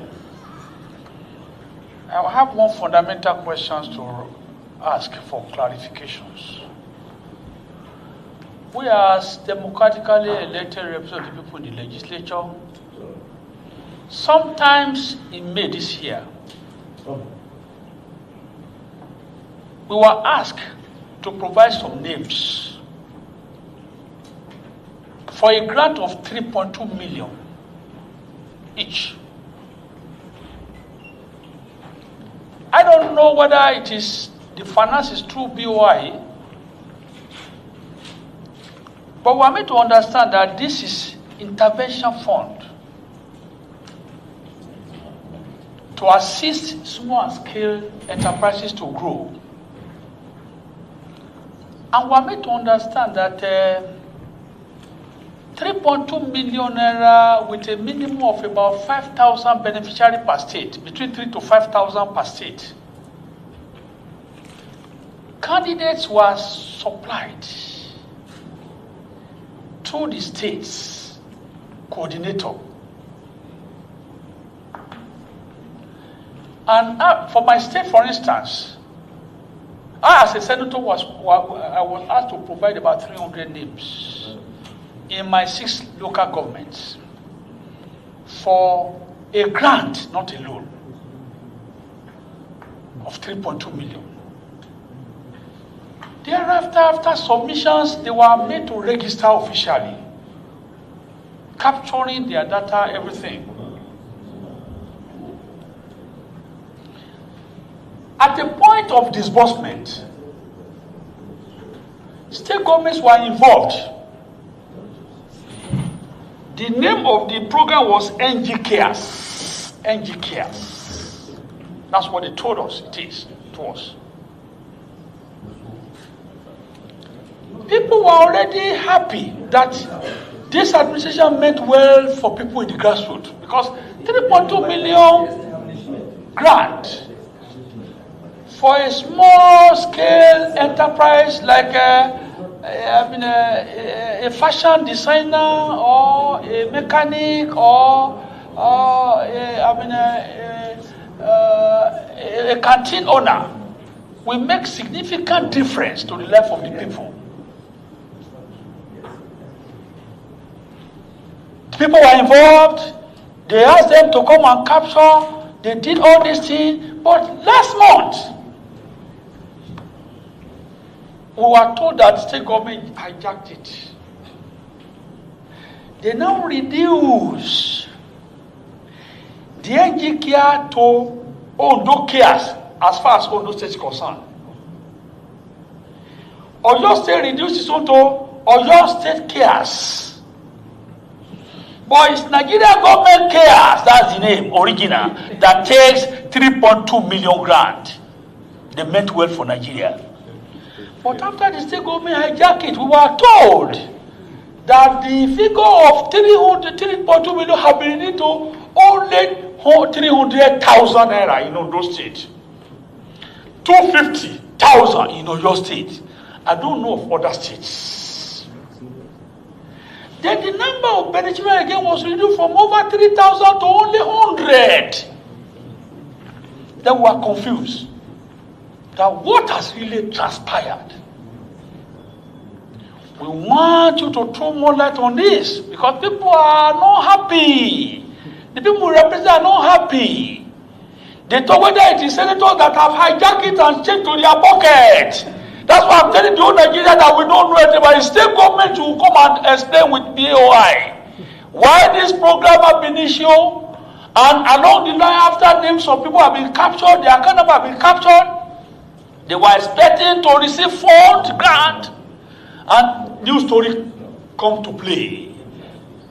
That it is now 100 beneficiary in the whole Ondo state, where over 3,000 people have registered. In Oyo State, only 250. So we became confused. We want you to throw more light to this, Mr. Idi, to tell us the real position. And that was the end of it. Okay? That's how these guys actually, the way they move money, it is like money is going out of circulation or out of passion. Billions, just with a stroke of the pen. 100 billion, 300 billion. One person will take that and put it in their own bank account. 3.2 million for 5,000 people per state. 3.2 million per person for 5,000 people, yeah? That reduced to 250 for 300,000. The money is gone. And in Nigeria, somebody is building estate somewhere in Nigeria with that money. He's building a hotel in Nigeria with that money. He's building his own personal palace, mansion with that money somewhere in Nigeria. He's buying cars for his family members, his wives, his children. He's probably paying for his children education abroad as well, balancing the school fees for their children with that money. That is how they run that place. Then they create a theater whereby they are there acting different dramas to entertain us. Then they will do it again and again and again. Because you let them. Because you let them. So that's that. You know, the Sunday sermon was supposed to be me pouring out my mind, and I have. And I think I did well. It is just to let everybody know that regional system, even though the person that is proposing it, or the person that is sort of being alleged to be proposing it, which is thiefnubu and his gang, testing the water, they are people of questionable characters, okay? And that is one thing that will make me and you never to buy into thiefnubu's whatever agenda it is right now. It is never going to be regional system that you have in mind, okay? But I love the conversation whereby, yes, the rest of you must never be against it when it is genuinely being promoted and you have a shot at it, okay? It is a great thing. If you are from northern Nigeria, it is actually going to free you, finally, from the deceit and the lies that these guys have perpetuated for long. They have been hiding under Nigeria for so long. Same with all of you who are the Igbos, who have bought the lies that the Igbo land is landlocked. You are going to suffer if Nigeria break up and all that nonsense and lies. This is also going to help you to understand it better. To the people of Niger Delta, call yourself the real name though, right? Or you shall know what I mean. That feels like the Igbos are coming to come and take your oil. It's because of your oil. That's why they have Biafra. Educate yourselves. There's nothing you have that they don't have. The moment the people who have been artificially, right, demarcated away from their land and their people, and they have been made minority in different parts of this artificially created state in Nigeria, the moment they are allowed to actually choose where they truly belong to, then you will realize that you have been lied to for so long. Igbo land is not landlocked. What you have as a map of Nigeria today is designed by those who politically made it so for an argument like this. But it is obvious now that the reality is dawning on them. Those who intentionally drew the map and make it look like the Igbo land is landlocked, the same people are now afraid of being landlocked outside Nigeria. Igbos have everything, the Jaws, the Ishekiris, the Yorubas, all of you in that axis of Nigeria, there's nothing you have that they don't have access to. The moment the people are allowed to decide where they want to be, then you will realize that the fake map of Nigeria that you have, the fake map of the state that you have, they were artificial creation of those who are now, who told you Nigeria is not negotiable, okay? Those who told you Nigeria is indivisible. The reason why is because they kept a lie and it's about to break down. It is about to scatter. So don't join them in believing those lies. Don't join them in spreading those lies. The state with the highest deposit of liquid natural gas in Nigeria today is Imo State. That's an outland of Igbo land. Yeah? So just so you kind of have a clue of what they have told you that were not true. So as an Igbo man yourself, do not join them in propagating this falsehood that the Igbos would this, the Igbos would that. You have access to sea. All you have to do is to dredge your river first. Draw a corridor. Your river led to somewhere, right? And that is your own port. So to say, technology these days does that so conveniently. And I don't think the Igbos will be able to achieve that if they have the autonomy to actually decide for themselves this time. So don't join them, okay? It is going to be a great thing for everyone. For the first time, a lot of people from northern Nigeria, you are going to see through why the terrorism in northern Nigeria, which was put together to further blackmail Nigeria for power. The terrorism in northern Nigeria, the spread of religious fanaticism in northern Nigeria is never about the religion, it's never about the people, it's mostly about the power. To keep Nigeria hostage, to hold Nigeria hostage for as long as possible. But that will end the moment the chain is broken. And you have to break it in your head first. Trust me. You can. So I'll leave it at that. And yeah, I have this. I'll play you this video, right?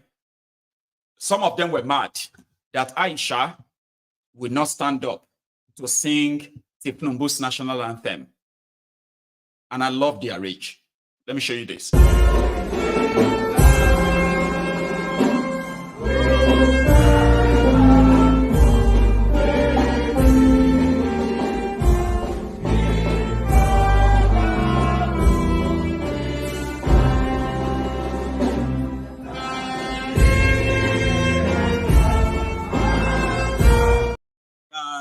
Bang, bang, bang. So that went viral. And that's our own way of protesting that, yes, Tinubu might have convinced you to be singing the slavish colonial anthem. And his own friends might have convinced you to, or trying their best to convince you. You do not have any right to sing it. It is illegal. Even in their own illegitimate government, as well as a lawless country, it is illegal. The process at which they did it is illegal. You are not binded. Okay? I know they will soon start arresting some of you, right? But your rage is misplaced. Tinubu has committed illegality, and he has forced it on the rest of you who have no idea what this even means, right? So they held her, they kind of grabbed her and said, why would you do that? So she said this. Talking about the new and the old national anthem, what do you think? Oh, as far as I'm concerned, there's no new and old national anthem. There's only one Arise with compatriots, and that's what I'm standing. And Aisha, is good if I'm at any occasion and they ask me to stand up for the national anthem, I'm going to stand up for the national anthem. But if they start playing that, whatever they hail me, I'm sitting down, I'm picking my food, I'm not going to stand there, because for me, that's an obnoxious law, and the National Assembly have things that they need to focus on. If they are not ashamed of themselves, we, the citizens of Nigeria, are ashamed on their behalf, and that's not what they should be focused on. And right now, we have companies that live in Nigeria, we're losing a lot, our GDP is going down, there's no security of lives and properties, and adults who are supposed to be adults sat down in one place, and they say they want to take themselves back to Nigeria, they hailed you, because I don't know who is hailing that be. And we have a national anthem that was done by a Nigerian, and they want to subjugate us to what was brought in by the colonial rulers were trying to get away. No, heck no. There's one that there's as far as there's one national anthem. Arise, oh. Aisha, and to some of these voluntary slaves, they have been calling for her arrest. They have called her different names, and she seems to be really up to the task with all of them, okay? And I support her too, because she's right, okay? But in Nigeria, where majority of them want to act like slaves, lily-livered cowards, they will tell you it's not good, but they do not have that liver to actually express themselves publicly because they don't want to be arrested. But don't try and be like Aisha, okay? Aisha, they said Aisha has been trying to make them arrest her. But why? You are the one asking them to arrest her. A lot of you are the ones who are feeling irritated by how she expresses herself. You slaves want everybody who says something about your criminal leaders to be arrested or to be killed. But you are all going to deny that you are slaves. You know how many of you have called for my own arrest simply because I was showing you how these criminals are destroying your lives and the lives of others. So that's what slaves does, okay? They're like, you are disrespecting elders. You are talking to elders like that. You're supposed to arrest this guy. Because slaves will rather be punished for what is called the insubordination, including if you disobey your masters. But you as educated slaves will now turn around and be like, you are the one who lack home respect. Home respect that the criminals you are following do not even give a damn about. Who trained them? Who raised these criminals? Your leaders, who raised them? Should their parents be proud? Should the parents of all these rogues ruining Nigeria, should their parents be proud? Because some of you I'll leave it at that, okay? So yes, Aisha, I do support that. And for this lady, right, this is enough for you to know why you should never be subjugated by people who are lawless. You shouldn't be the one obeying the law when they are totally disobeying the law. One of their law is to give you protection and welfare. Now, everything on the red or everything done red, totally hot. Hello, everyone. Something just happened to me right now, and I think I need to share this with you guys. I don't know if you're also aware of it, but a bag of Gary is now 80,000 naira. Is Gary not meant to be a poor man's food or an average Nigerian's food? Like you know, our safety food. Like when you don't have money, as in you drink Gary. But if Gary itself is now 80,000 naira per bag, so how will the poor man survive now? If this is how it's going to be, if the poor man can no longer afford to buy Gary, something has happened though. Something has happened. Auntie, what are you doing? I'm making a video to tell them about the. Auntie, something has happened. What no. Happened? The Gary, half bag of Gary sent me to buy the Gary pot. The Gary pot. Half bag of Gary? Yes. Hold on.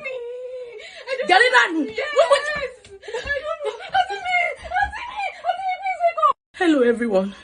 Something just happened.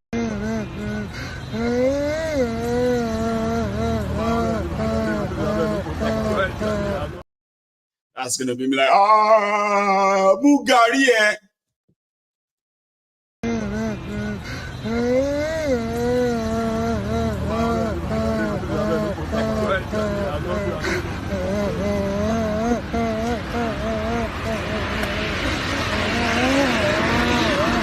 Don't do that water.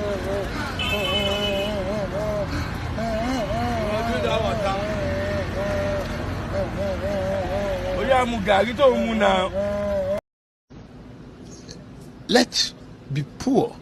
Breathe. Don't suffocate them. We have that. Let the poor breathe.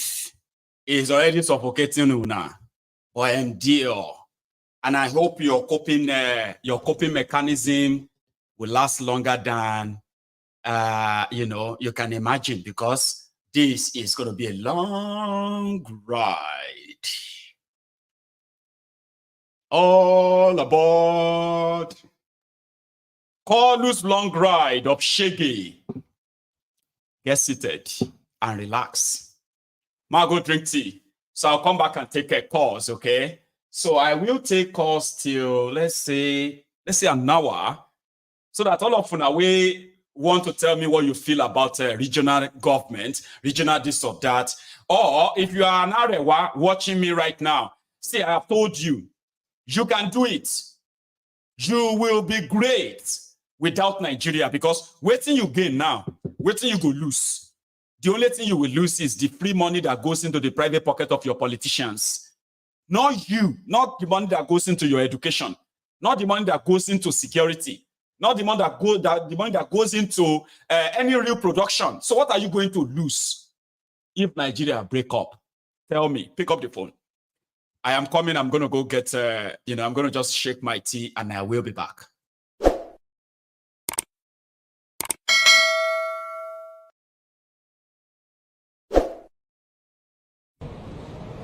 And we are competing with armed robbers and the bandits to recruit from the youths who are unemployed. 33% unemployed.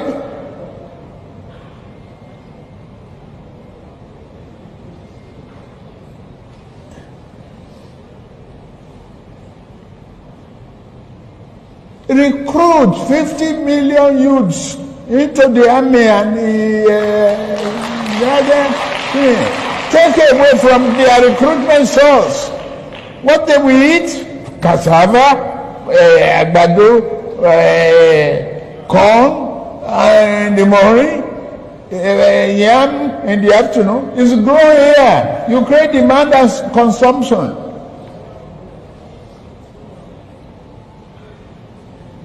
For over 5 million army of boot camps. We create our food. That's money for the farmers. That's consumption for the soldiers and skill development. No. Àtisebo, àtisete, àtisete, àti ń parọ́ tipẹ́, àtisete, òtítọ́ òdìmú òdodo òsì mọ́, àtisete, òtítete, kágbádé fálárì, àtisete, kágbẹ̀bí fálárì, àtisete adájọ́ ń parọ́ torí owó, àtisete, àtisete òtìlú ń parọ́ nítorí ipò, àtisete, àtisete èdò gbówó ń tẹ́, àtisete, àtisete, ètisete, àtisete, ìjà ń jà aráàlú, àtisete. Àtisebo, àtisete, àtisete, àti ń parọ́ tipẹ́, àtisete, òtítọ́ òdìmú òdodo. Hello there. Hello, Mr. Mayegun. How are you today? I am very well, sir. How are you? I'm all right. Thank you very much. Tegbesu from Nottingham. Oh, say that again. Who's from Nottingham? Tegbesu from Nottingham. Tegbesu. You know one thing, right? I've always wanted to grab that name and never forget it, right? But only your voice is only the thing that keeps me going like, sing. Baba, I said I should do the Sunday sermon, which we've not done in a while, today. And it's because of this raging topic. And you are from Edo State, yeah? I'm from Delta State. You are from Delta State, right? So you have some part of the history too that you should probably shed light on. Actually, I'm partly from Edo State and Delta State. Brilliant. So your take on this whole thing? Yeah, my take. First of all, I want to talk about the national anthem. Okay. Yeah, the problem is that people misconstrue. You know, there's a misconception that Tinubu introduced the national anthem because of the beef he's got with Obasanjo. And he made it one of his promises that when it comes to power, he's going to introduce. But actually, that national anthem was embedded in the 2014 confab. Ezekome recommended it. Yes. And it's one of the recommendations of the 2014 confab. There was even a press conference about it. So it's not like Tinubu. Tinubu is the originator or the person that suggested the old national anthem. Ezekome, and it was one of the recommendation of the 2014 confab. Then secondly, I think that Tinubu has withhold Nigerian elites, governors, non-APC members, lawmakers, minority and local governments. It looks like that guy has got a hold on everybody. Because I can't understand why something will happen and no state lawmakers are protesting about it. Didn't go to court about it. Civil society didn't go to court about it. Even the Aisha Yusuf guy is kicking stink. She's not going to court about it. If you don't like something, you go to court. Right? If Aisha Yusuf has gone to court and she decided to stand up for the national item, right, then she's right. There's nothing they can do to her. But if she didn't go to court, she could be arrested for real. Yeah. Yes, she could be arrested for real because national anthem is a symbol and it's been passed as a law. If she's not happy with it, if she has got to court about it, then there'll be a what they call it, interlocutory something. I don't know. I'm not a lawyer, but apparently, yeah. So if she doesn't want to get up, right, she has the right not to stand up for the national item. Then number 3, another recommendation I want to make, that the regional breakup of Nigeria, which the APC is commending, which the Tinubu government is commending, right, is a small screen. Tinubu has a mission. Tinubu will be the last person, right? There's a bigger thing in the pipeline. No, it's like a blackmail with another powers to be that they should support his next agenda of 2 terms, 6 years, which is going to make him spend 12 years in power. His blackmail will be that if you don't want me to go ahead with the regional breakup, then support my ambition for 6 years, 2 terms. No, Jonathan suggested it before. 1 year, 6 years. 1 term, 6 years. 1 term, 6 years, yeah. Yeah, but Tinubu wants it 2 times 6 years. He's going to push that agenda. Trust me. It's a blackmail. This regional something is a blackmail. It's got very good spin doctors. Like you said. Yeah, it's a small screen. People should look out for something even more sinister than that. Sinister, I'm telling you, man. Tinubu has very good spin doctors. And he's done it in Lagos, he's doing it in federal. Tinubu will be the last person to give up power to regional government while he's in power. Never. Shitman came out and said, we shouldn't be talking about regional deals. We should be talking about good governance and give people. He came out today and he said that. And I was like, why is he saying that? Are you not there to give people good governance now? Or he's also shocked to be hearing it that is already in the old their circle. Yeah. Why I got suspicion is that the Yorubas, right? Yeah. And one of the ethnic group in Nigeria, right, that challenges their leaders. Yes. The most opposition of Tinubu today are the Yorubas. No doubt. The most people that are supposed to be, so it's the last person that I want to relieve power, right, to the region. Because when it goes to the region, right, Tinubu will be powerless. The Jebus will challenge him, the Albans will challenge him. We will. Everybody will challenge him. Even the stronghold in Lagos, right, will lose that stronghold. You understand what I'm saying? So it's just a small screen, right, for him to spend 12 years in power. Thank you very much, Thank you so much. I'm going to leave it. I appreciate this, okay? God bless you. So it is Sunday sermon, ladies and gentlemen, or brethren, in the temple. This is your GO, okay? And that is the Mayegun General here in the temple. You can be part of it. Absolutely. But however, let me say very big thanks to Onyemachi, Onyeoku. Did I pronounce that right? Thank you so much for your generosity, okay? And then, yes, I did have someone earlier, but I kind of took that off. So let me go say thank you too. I also have another caller on the line, which I'm going to say, please hang in there for me for a second, because if I don't do this now, I may not have a chance of saying thank you to this fellow. So please bear with me. And remember, this is a Sunday sermon, remember? And you need to like the broadcast. That is your offering. Now, people, when they go extra mile, right? Now, then they put on super chats. But the fact that you are here, no ogun offering, right? Just like the broadcast, just once, and you're done. Here is my caller. Sorry, my caller. I want to say a big thank you to Waski. Henry, thank you so much for your generosity. Same goes to Chika, Omari, Alfred. Bless you too. Thank you so much. Now, here is my caller. Hello there. Hello, Mr. Mayego. Hello, sir. I don't want to shout today again. Last time I called you, I was shouting, but let me take it very easy now. And I don't want to discuss much. Go on. Yeah, I don't want to talk much on their new anthem or the regional things. Today is Sunday sermon. Yes. I want to go straight to the what's called religion. Religion talk. No, not regionalism. I mean religion. Oh, you want to talk religion? More? Okay. Go for it, then. Yeah, this Adeboye, blah blah blah, and all these things that is happening. You know, I've seen our youths to work on them. It will be very very difficult because people offline are more than they are 100% more than people online in Nigeria. Let me not talk of Africa. Let me use Nigeria that I know. Maego, people are learning from you, but there are few. I've tried my best to post. Anyway, I forgot to tell you, I'm a Smart Temple calling from HK, Hong Kong. Right. You know, I was the one that yeah. This my caller from South Korea. I was holding on to see if I could get it tuned.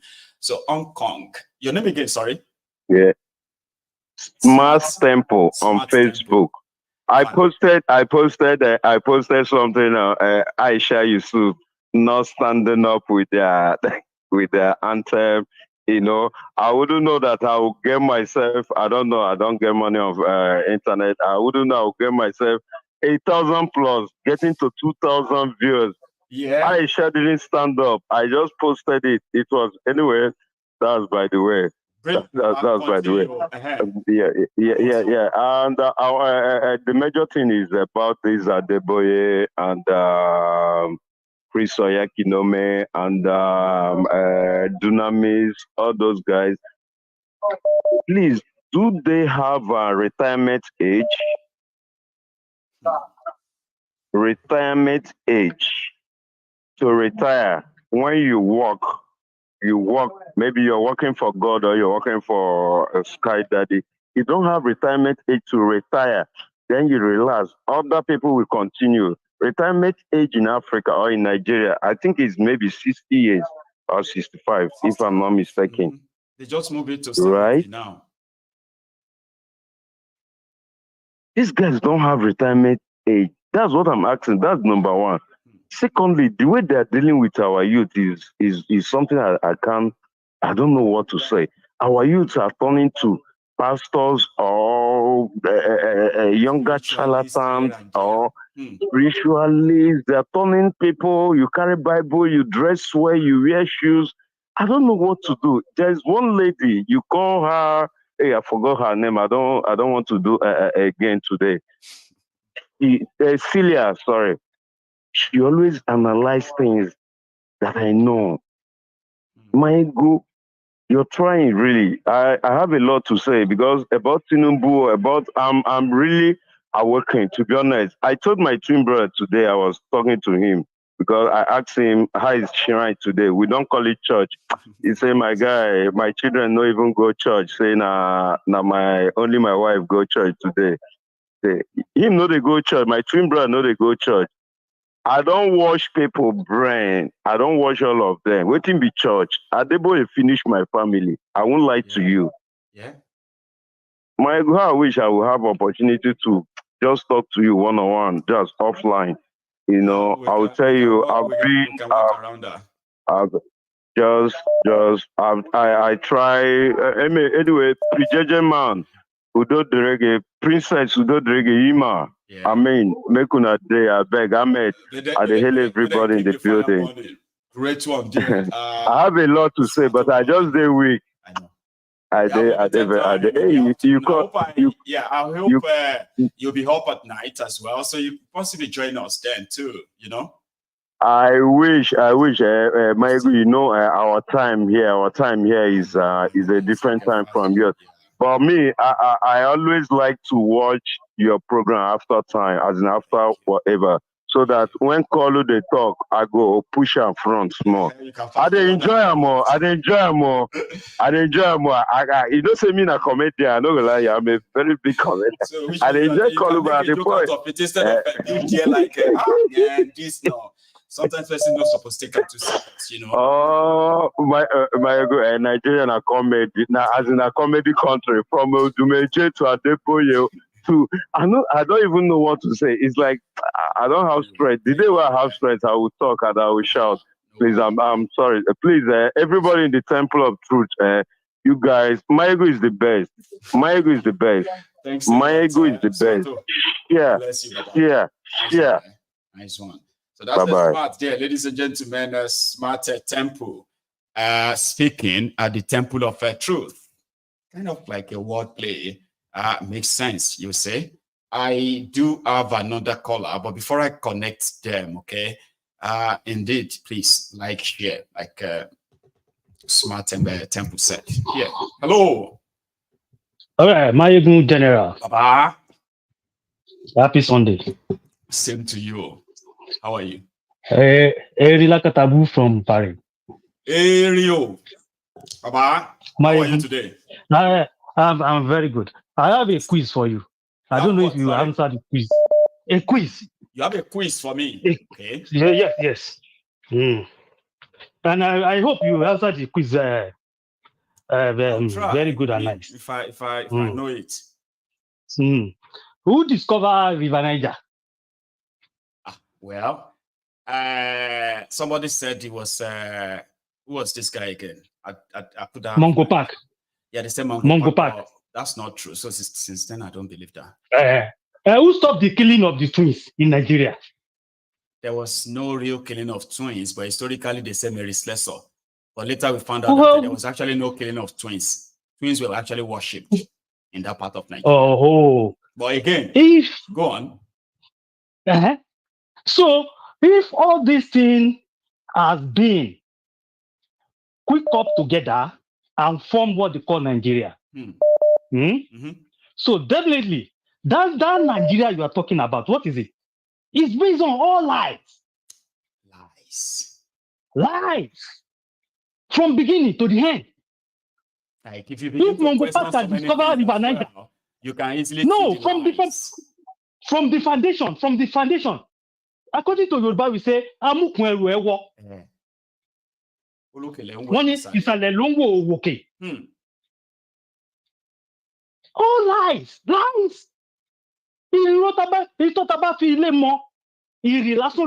That's true. There is no two way to this thing, Mayegun. We are going our separate way. We will. Eventually. I'm telling you. I'm telling you, there is no two way to it. If the foundation of what they call Nigeria together are based on lies, and not in now, did Kolu didn't win election? No. Kolu didn't win election? No, he didn't. He didn't. So what is this? The government on the seat now. Is it not a lie? You cannot have connection with the people genuinely. Because thiefnubu sees people as commodities. Okay? Everybody that comes to him. Baba. Yeah. Mayegun. Let's say from the police to the soldiers, to the customs, to the immigrations, all are based on what? Pure lies. So what are you talking about? We have to go our separate way. Because you know that thiefnubu doesn't see people as people. Here you get people. thiefnubu doesn't see everyone like people. He sees people as commodities, okay, that could be purchased. It doesn't care who you are. You can be bought. Mayegun, let me give you another one. Yes, who made Lagos? Who made Lagos?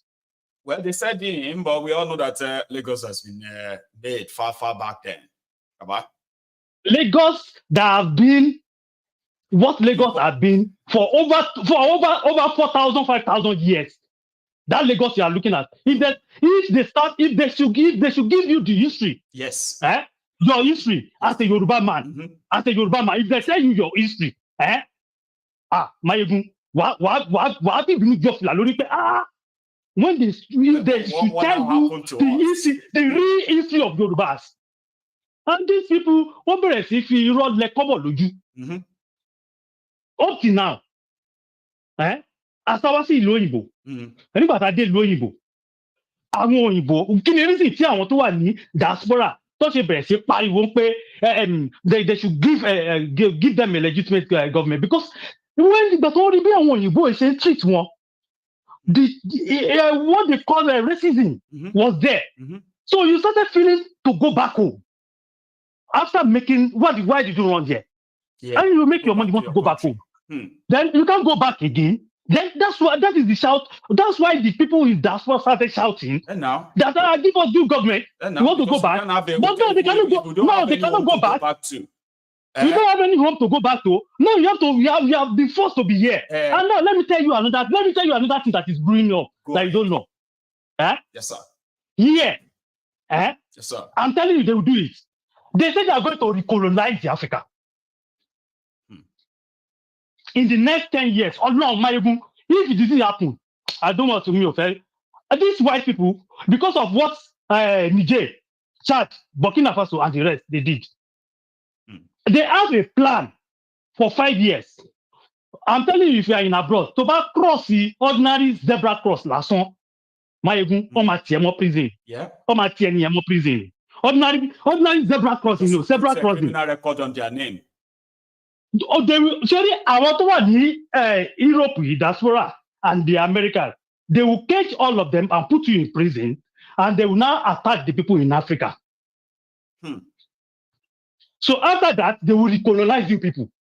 But all these things that we are saying. Those who are going to make it happen with ease are there. And then the ones that are going to make it happen with ease are this so-called Tinubu and the rest. To jump. They are just going to say, how high do you want me to? So that's why when I have a friend here. He's about 57 years old. Elderly. When you tell him to narrate his life history for you, then he will start telling you how he started. You know, when you are 57, you will see some little grace. When Nigeria is still good. Yes. Then when Nigeria started going back to rotting. You witness it all. Then when you tell him to tell you the history, I'm telling you to God who made me, he will burst to laugh. He will burst to crying. He will start crying. So, but why are you crying now? I think to say narrate your story, how your history. He will start crying like a small baby. He's tell you that. Thank you so much, Baba. But anyway, we will never stop talking, and we will never stop waking minds and but up. There is no two way to it. No. Everybody should go their way. Thank you so Thank you so much. Happy Sunday. You too, sir. So that's a good one there. You two can be part of this. We still have like about, let me see, 45. Yeah, 45 minutes possibly to go. Here, hello. Hello there, can you hear me? Okay, it's like somebody dropped when they got picked, so I'll try it again. Hello there. Okay, lost that too. Let's try another one. Hello, can you hear me?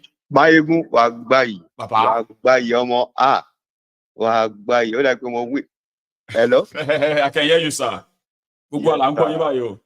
First time caller. I've been listening for your show for a long time. That's amazing. So let's welcome. What's your name, sir? My name is Wahab Kalejai. Sir Wahab. So okay. Let us welcome London for the first time, sir. Please. Mayegun. Yes, sir. There is no doubt. Look on me. Yes, any free time. There's no doubt. Look on me. Late show, current show, man. But in Kokoni conversion for Laleyi. Yes, sir. Keep it up. I will. Ọlọ́run ọba láàánú kò ní fàyè aṣọ yìí yálà rẹ̀. Èèyàn yìí ní ẹ̀hún. Èèyàn yìí ní ẹ̀hún. Onísójà gan lẹ́yìn o. Bọ̀jẹ́ nǹkan kan sáré sọ̀rọ̀ kan kí n má gba time jù. No problem, sir. Ní pé Mùsùlùmí ni mí, o ti rí mi rí one time. Èmi ni onírùgbọ̀n nínú onírùgbọ̀n tó mo fẹ́ jù ìjọ tí mo rí mi ní many times London. But àwọn people yìí, wọ́n ṣe Mùsùlùmí. Monastic ni wọ́n, hypocrite ni wọ́n. But nǹkan kan tó wà lọ́kàn tèmi, Ahmed Bola Tinubu Shetima on ṣe Muslim ticket either. Ó lè gbé, ó lè gbà láwọn méjì. But nǹkan kan tèmi kàn fẹ́ sọ ni pé ká pín ni. Religion yẹn ló máa fi ń play card, ló máa fi ń divide wa. Ipe èèyàn kan sọ̀rọ̀ kan against kinní kan. Bàbá Muyideen ní Nàìjíríà yẹn wá sọ̀rọ̀ kan lẹ́nu jẹ́ mẹ́ta yìí. àwa ti ń sọ̀rọ̀ ẹ̀ mọ̀ ẹ́ pé wọn náà ti ń sọ̀rọ̀ ẹ̀ mo ti ń gbọ́ lẹ́nu ẹ̀ Nàìjíríà wo ni kò gbàdúrà fún. Kò sí nǹkan kan tó ṣe Nàìjíríà, òjò yìí ń rọ̀, òórùn yìí ń rọ̀, òṣùpá ń yọ̀. Kí la wá ń sọ? Àwọn former Chief Justice of Nigeria ó kó $75 billion wá sílùú yìí, wọ́n jí owó yẹn wá sílùú yìí. Wọ́n wá ń sọ pé wọ́n máa fún Nigerian government ní 25 nínú ẹ̀. Níbo ló ti ń ṣe yẹn? Tó wáyé pé China ni wọ́n ti pa mọ̀ kọ̀fẹ́sùwà lórí kíní ẹ̀. But at the same time, àwọn people Hausa ìlú, àwọn Fúlàní ìlọ lówó jí, wọ́n ti rówó jí. But àwa ó yẹ ká ìwà lórí pride wa. Àwọn nǹkan tó ń bẹ argue wípé bóyá òun sọ̀rọ̀ kan sáwọn àgbàlagbà, a kò tí ì dojú ẹ̀ ní. Ẹ̀mí gan ti pé 60. But Ọlọ́run má jẹ́ àdàgbà ya ni. Ìgbà téèyàn dàgbà 60 tó pé 70 tó pé 80 tó pé 90 tó yìí ń purọ́. Kí ló wá kù fún ẹ? Ó ti dàgbà ya nìyẹn. Orí burúkú ti bẹ́ẹ̀ nìyẹn. Èmi náà máa ń ṣe message yẹn, kọ́ ṣe message kan sí mi láàárọ̀ yìí. Tó bá rí báwọn bandit yẹn ṣe ń train àwọn ọmọ kéékèèké nínú ọmọ 7 years wọ́n fún sìgá mu, wọ́n fún gbó mu, wọ́n fún lápọ̀ mu, ìyá Rísí, ìyá Elizabeth, ìyá Wàhábì, ìyá Túnjí. Ṣé bẹ́ẹ̀ àwọn ọmọ yìí fẹ́ bá dàgbà nìyẹn? Ẹ tí ì rí nǹkan kan. Àwọn leaders of tomorrow. Àwọn leaders of tomorrow. Máyégún má jẹun gba time. Thank you so much. Àwa sójà lẹ́yìn ẹni. But at the same time, jọ́ kan wàá tún sọ̀rọ̀. You are a man of integrity o. Thank you, sir. Nítorí ìgbà kan tó ń dá £100 tó ní kan tó ń dáwọ́ Nigeria Yorùbá nation. Ó dáwọ́ tèmi padà gbà tó wòyàn kọ́kọ́ lọ. Mo dẹ̀ ti ń wá time tí máa tún fi owó yẹn tún pa owó àmúdá a máa sọ̀rọ̀ jọ torí Ọlọ́run. Nọ́mbà mi méjì ló ní mo mọ̀ pé onílé òtún nìkan. Eléyìí gangan ló dẹ̀ kù sí eléyìí original sí the other one yẹn àti close ẹ̀. Ó ti close ẹ̀ eléyìí ìjọba ń save anytime send link yẹn padà sí mi mo ìfẹ́ send owó yẹn àti ètò ti save àti ètò ti save wà gbáyìí wà gbáyìí one love. Yes sir. Can you nice day sir? Shebo. You too. Wà gbáyìí. Yes sir. So sorry to everyone who didn't understand Yoruba, okay? So the elderly man who just called in there practically just came on to remind all of us, okay, that it is not ideal to be dishonest when you are older. Now, this whole thing happening, the ideal thing is for everybody to kind of support the idea of going their separate ways. Now, if anybody think Mayegun has no respect for elders and the rest of that, people should actually take a look at those Mayegun, those you think are elders that deserves respect, that Mayegun is not giving it to, right? Talking about myself, right? Then he was like, how could he's going to his own 60th, on earth. And it practically agrees that you can't be of that age and still be very dishonest, misleading young generation in your 70s, your 80s, your 90s. That tells a lot about you. And then, if you think you are still an elder that deserves respect, then you're wrong. Mayegun is right. God bless you, Baba. So they said they are the ones who are giving me confidence. They say now they give me liver. All of you, the Templars. But it is true because I've not done anything wrong. I've not done anything wrong. I am a victim of a failed country. And all I could do is to help wake the mind of, people like myself to stand up, or else we are going to have, we're going to die. And before they kill us, we choose to kind of speak out and speak up. Right? So, yeah. There is another caller.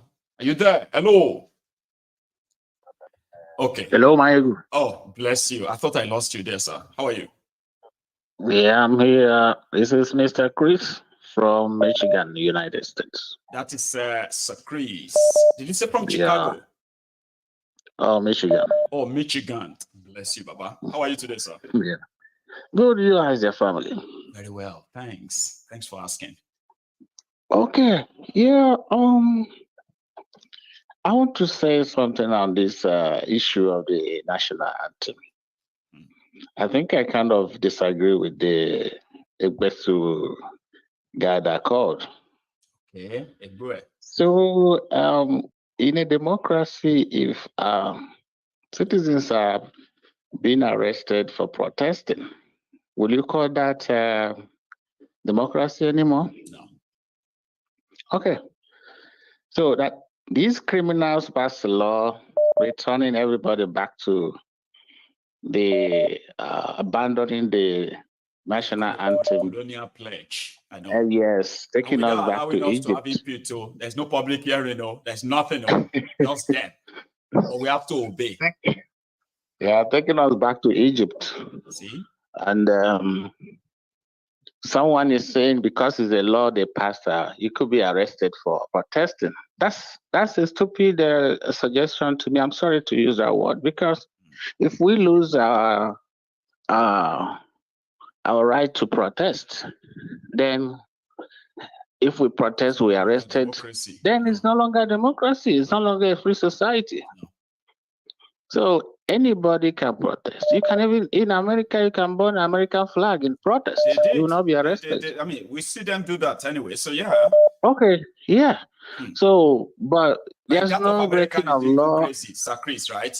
I saw Americans, right, who were saying, why would anybody actually arrest anybody because of burning a flag? It's just a cloth. No. I was like, it's no. just a cloth, though. No. This Americans. Exactly. It's not just a cloth. Now we're told in my country that it's not just a cloth. But Americans are like, damn that. It's just a cloth. You can get another one. Yeah. Yeah. Oh, yeah. Okay. Yeah.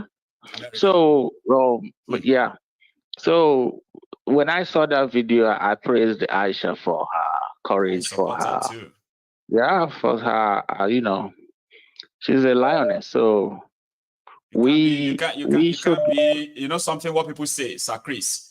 They say, if you say, well, me, I'm not going to sing it. I don't like this, taking us this backward and all of that. Then the next thing these Agbadorians will tell you is that if they play it, don't start up and sing then. Okay. But how will Of course, you can play it and I will sit down. Anthem? How would the new national anthem bring Gary to 2 naira? Let me ask, please. Or a bag of rice to 20,000? Or NLC is going on strike from Monday. How will you give them the 400,000 they are demanding? So they leave everything that they should be doing, and they're talking about national anthem.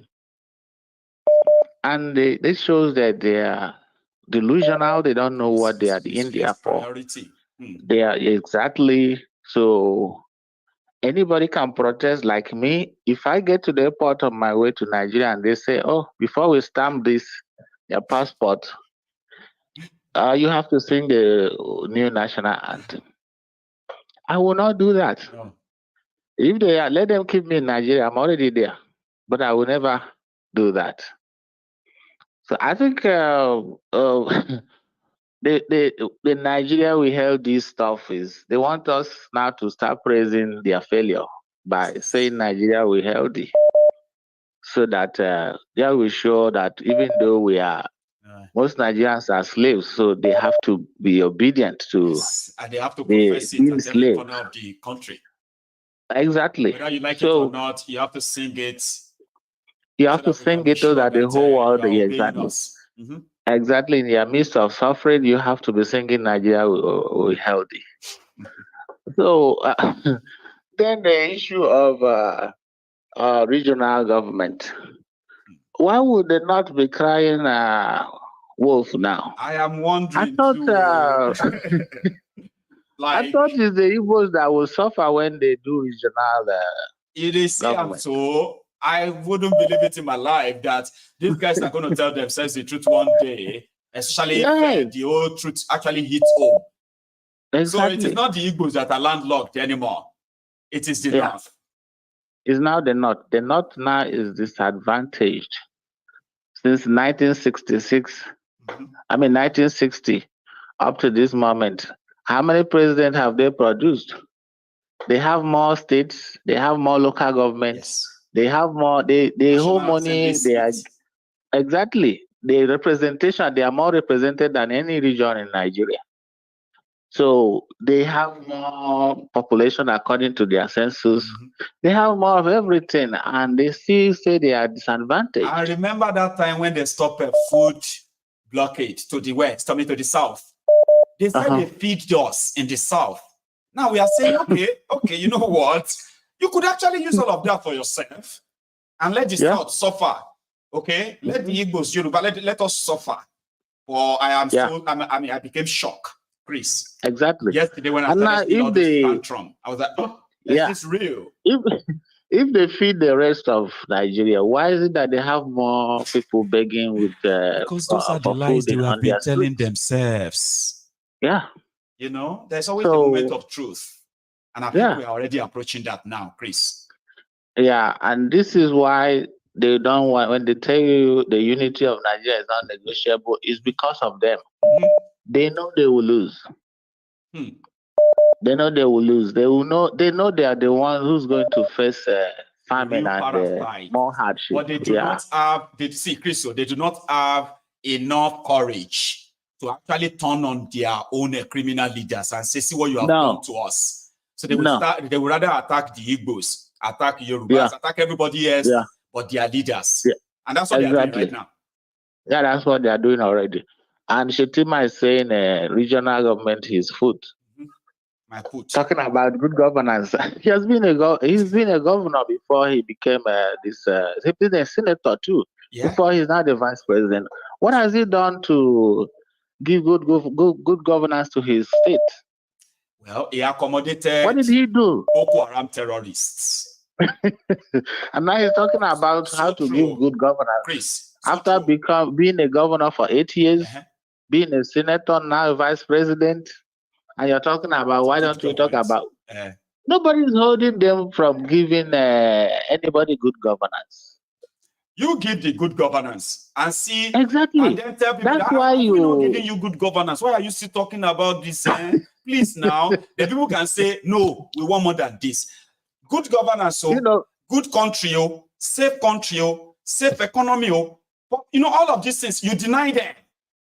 Exactly. And then you want them to be singing national anthem, to be patriotic. He did not say, he did not say we are giving you good governance. Rather, he said, why don't we talk about good governance? Why don't we talk about, we are talking about. As you are the president, you are the vice president, you are a senator, you want 8 years governor, and you are not saying, why don't we talk? You are the president, you are there, you have everything, give us good governance. Then and see what we can make out of the whole thing. And then you can say, that shows you. Maybe you remember that Nigeria has no 24 hours electricity, right? We have given you that. Now everywhere in Nigeria, 24 hours.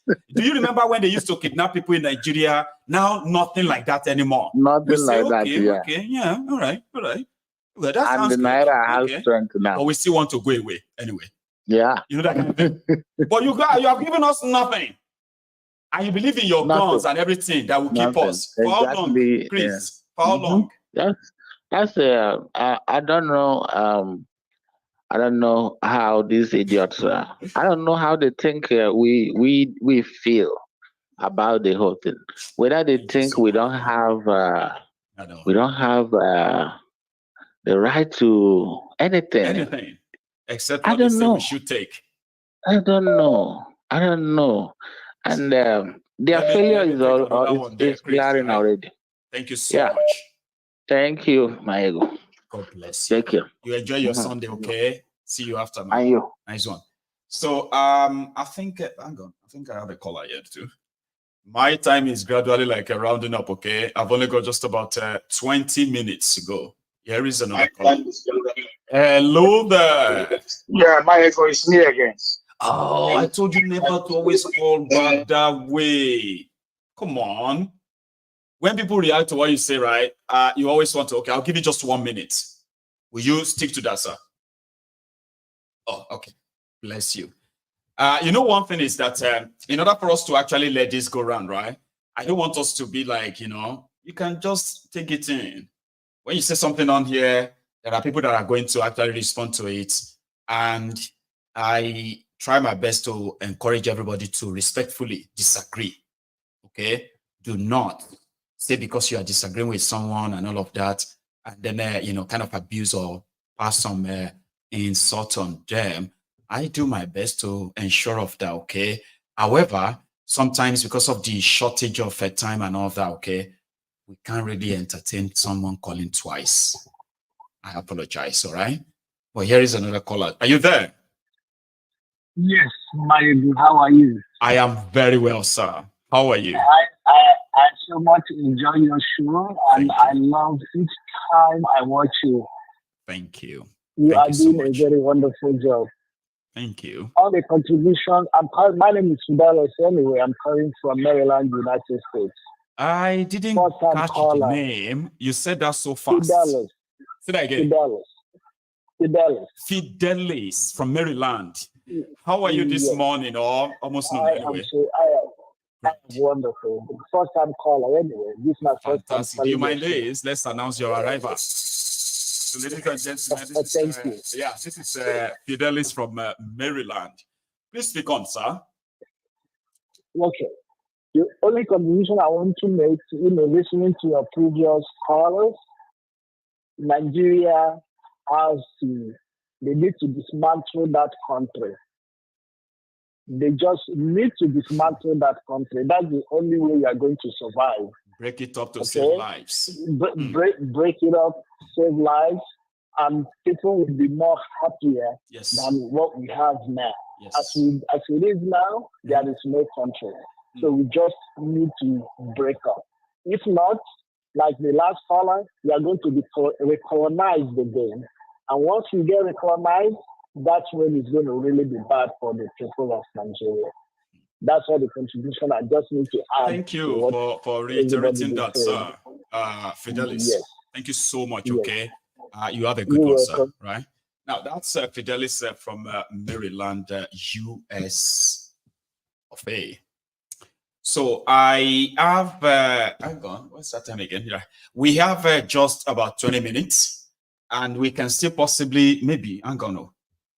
We can possibly still get, like, taking like maybe about 3-4 calls if we can manage it well. So you should go like that broadcast if you haven't already. Yeah. Hello. Hello, my ego general. Good morning to you, my brother. Good morning to you too. Prince Adewale, the African Wahala. How are you today, sir? I am doing very well, sir. Grant, please. I'm good. Yes. Okay. I just wanted to rant again about the traditional institutions. And it all comes into play as far as breaking up this contraption, this evil entity that was created by foreigners from another continent for their own benefit. And after creating that entity, for the next 125 years, the entity destroyed the lives of at least 80% of the population on a consistent basis. Then the people that created that entity went back to their continent and was managing the entity from that place. I mean, it's a little bit different from countries like the United States of America, Canada. They were also created by people from another continent. But the difference is, after they created these countries, they remained and made it work for the future generations. But I digress. I wanted to talk about the traditional institutions, my brother. How come I am poverty-stricken? I am poor as hell. I have nothing in life. I wake up in the morning, poverty all around me, surrounded by poverty, no hospitals, no good schools, no nothing.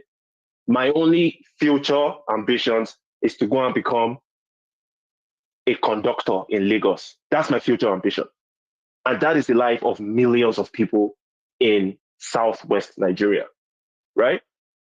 Why should I, after my life has been destroyed, still have any respect for any traditional ruler? What king am I serving? What king expects me to be a subject when I can see that my king is a billionaire having relationships with the politicians that have destroyed everybody? But I'm still supposed to have some respect for that king and his throne. Why? That's not going to happen. No. That's why people like me are advocates for the complete, throw those kingship, those traditional institutions in the garbage, the same way we're going to throw these political institutions and the religious institutions. They all work hand in hand to keep us destroyed and poor while they remain extremely rich. So I'll ask the question one more time. I am poverty stricken. I have no future, but I'm supposed to show respect to a traditional institution that benefits from my poverty. Why should that be the case? So that's a question for the people around. And then finally, for the people that are crying about when Nigeria breaks up, because it's going to break up. It will. You don't need to be afraid. You don't need to be afraid because you are already poor. You already have nothing. You're already poverty stricken. You're already living in a society where there is no security.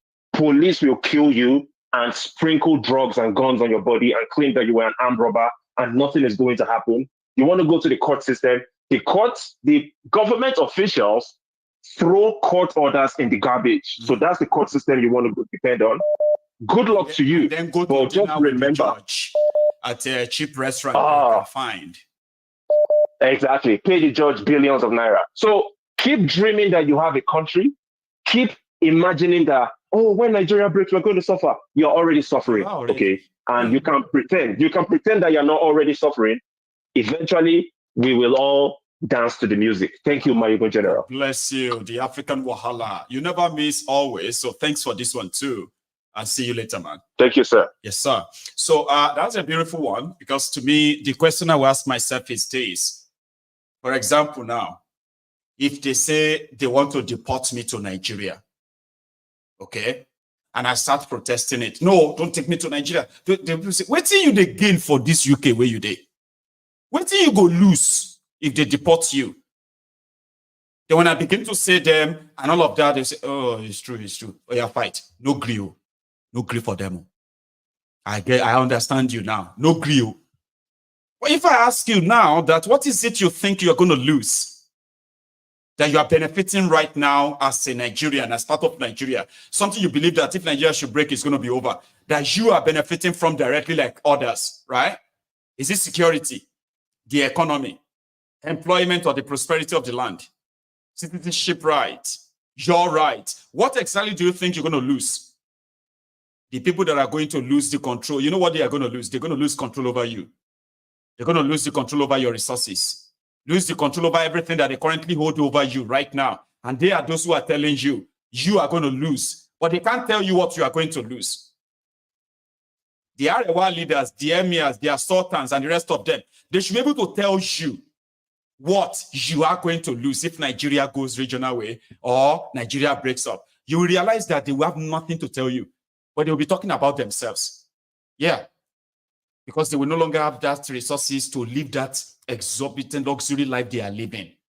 Okay? They will not have that resources to present themselves as your philanthropists, rich uncles, rich this, that inherited money from Dan Tata. Wait till the Dan Tata business. Who gave him the first money?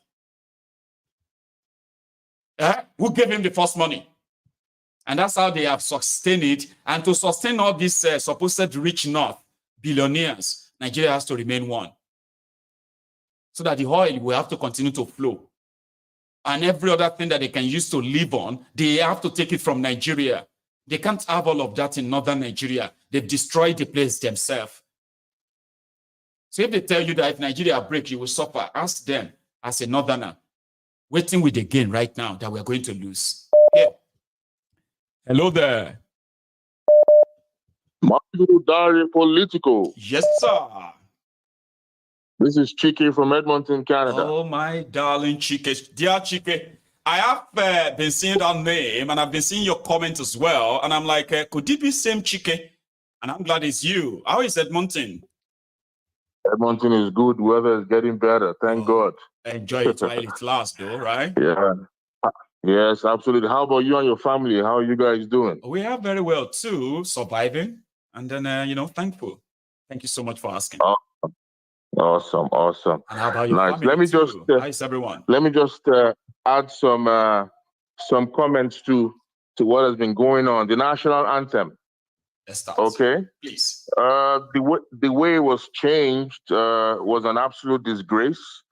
I don't know if I'm sure you saw the video when Akpabio asked about the yeas and the nays. Mm-hmm. It was clear. I remember. Yes. It was clear that the nays had it, but he gave it to the yeas. Mm-hmm. So already that's illegal, right? We thought Ahmed Lawan was a rubber stamp. I don't know what we're going to call Akpabio. We need to get a name for him, right? And we will. We will. Their belief is, I think it's just a way of, massaging their nostalgic feelings, you know. Maybe these older folks, like it takes them way back. Always a feel good moment of oh, if we could have that, oh, then let's have it. Exactly. That's exactly what's going on. And unfortunately, many of them can't even sing the anthem. You know, which is of course, you know, like, which is and it was so disgraceful enough that you could easily read it all over their faces that they do not give a damn about it. For sure. And Tinubu was lip syncing. It's just disgraceful. They believe that, you know, the anthem, the wordings of the anthem will kind of brainwash the society. But that's not what's gonna happen, you know. For us to be patriotic, they need to provide us the basic needs: food, healthcare, water, you know, things like that. That's what's gonna make us patriotic, you know. I've been in this country for a long time in Canada. Sometimes I ask myself, what the hell am I doing here?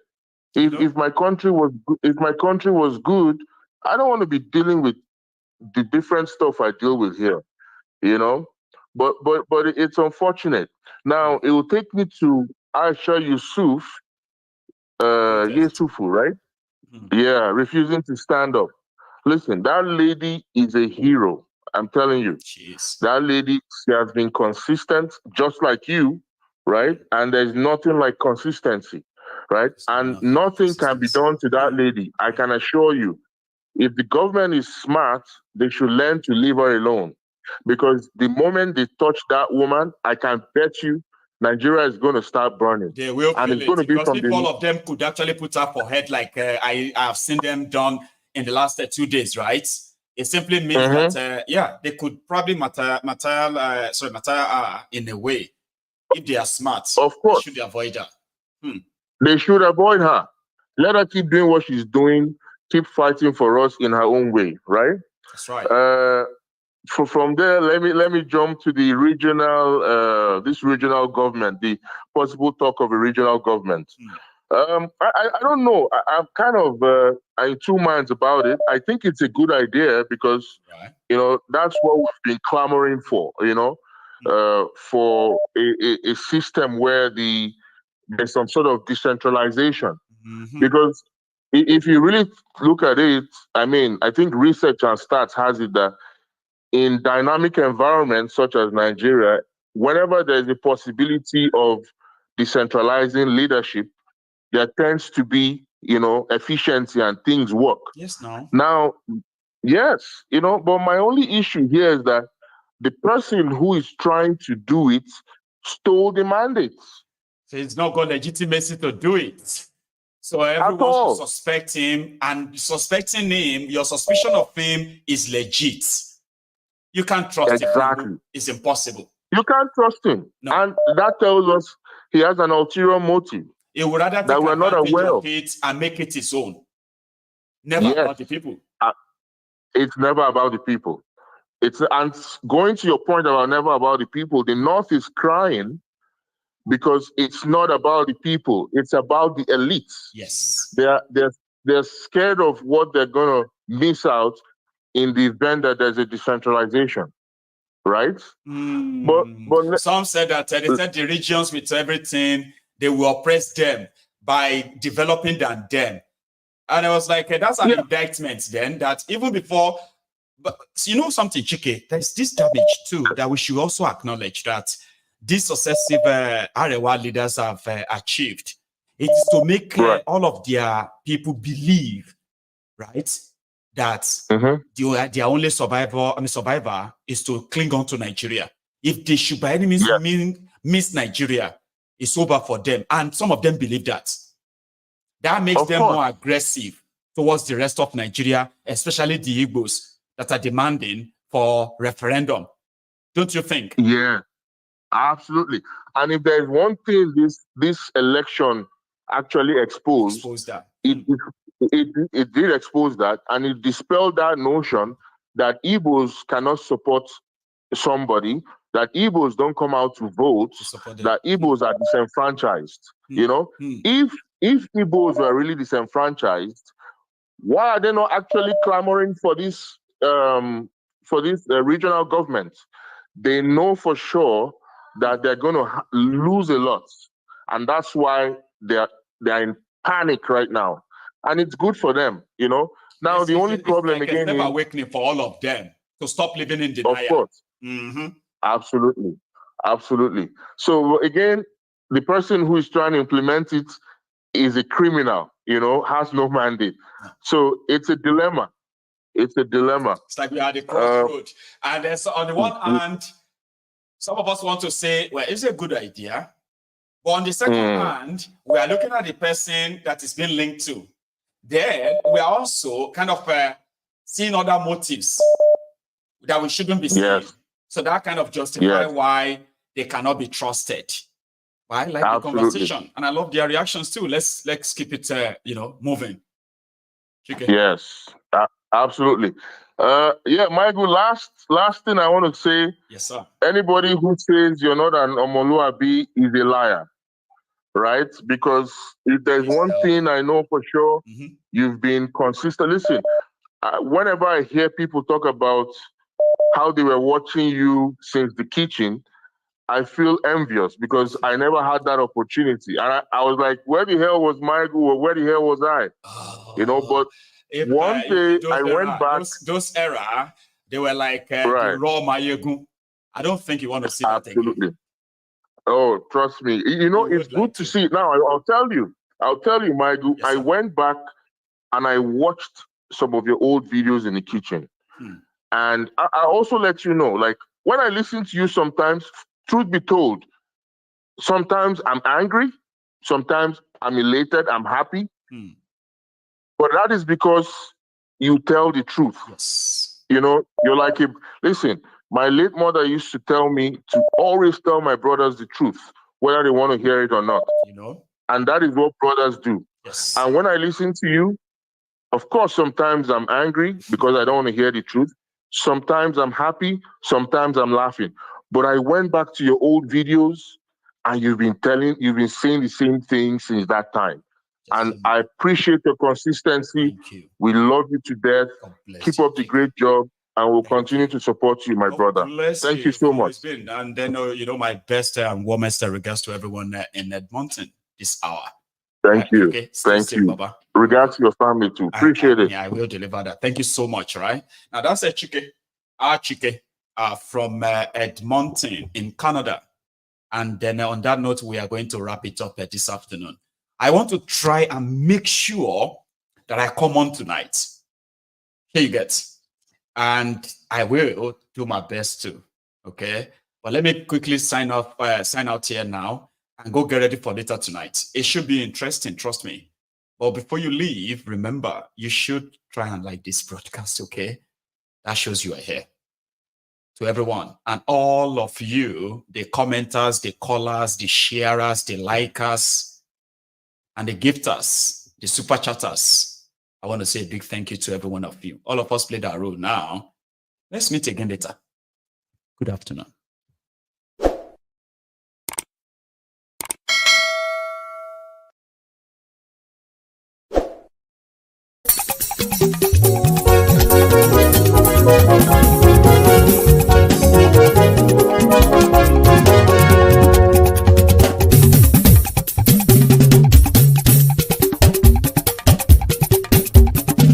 Mayegun làwa mọ̀ làmọ̀ tó dòdòdò. Mayegun dayari Nayibi #1. Mayegun làwa mọ̀ làmọ̀ tó dòdòdò. Mayegun dayari Nayibi #1. Mayegun ti dé o ọ̀rẹ́ ara ìlú. Mayegun dayari Nayibi #1. Lórí Facebook, lórí YouTube. Mayegun dayari Nayibi #1.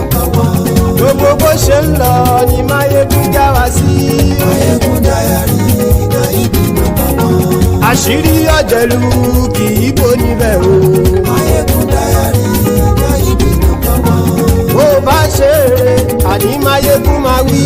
Mayegun dayari Nayibi #1. Ó sì tún ṣe eré wàá gbọ́ níbẹ̀ o. Mayegun dayari Nayibi #1. Mayegun dayari political.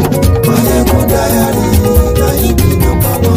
Godfatherism kò sí lọ́rọ̀ Mayegun. Mayegun dayari Nayibi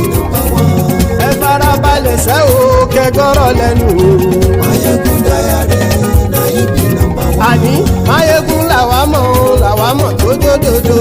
Mayegun Diary na you be number one.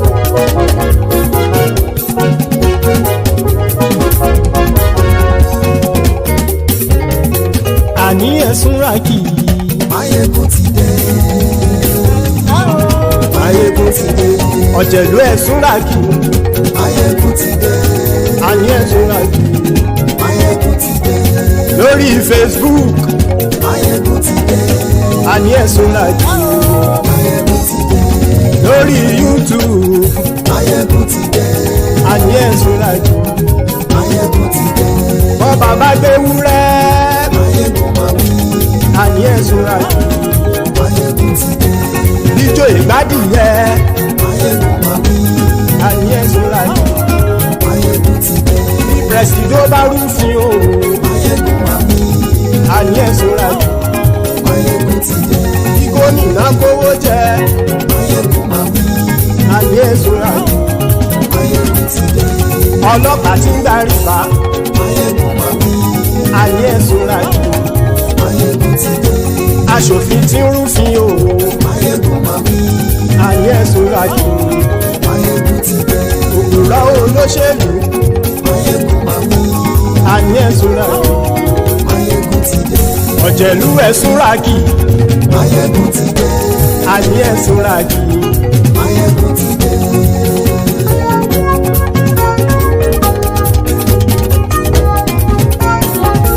Mayegun ti dé.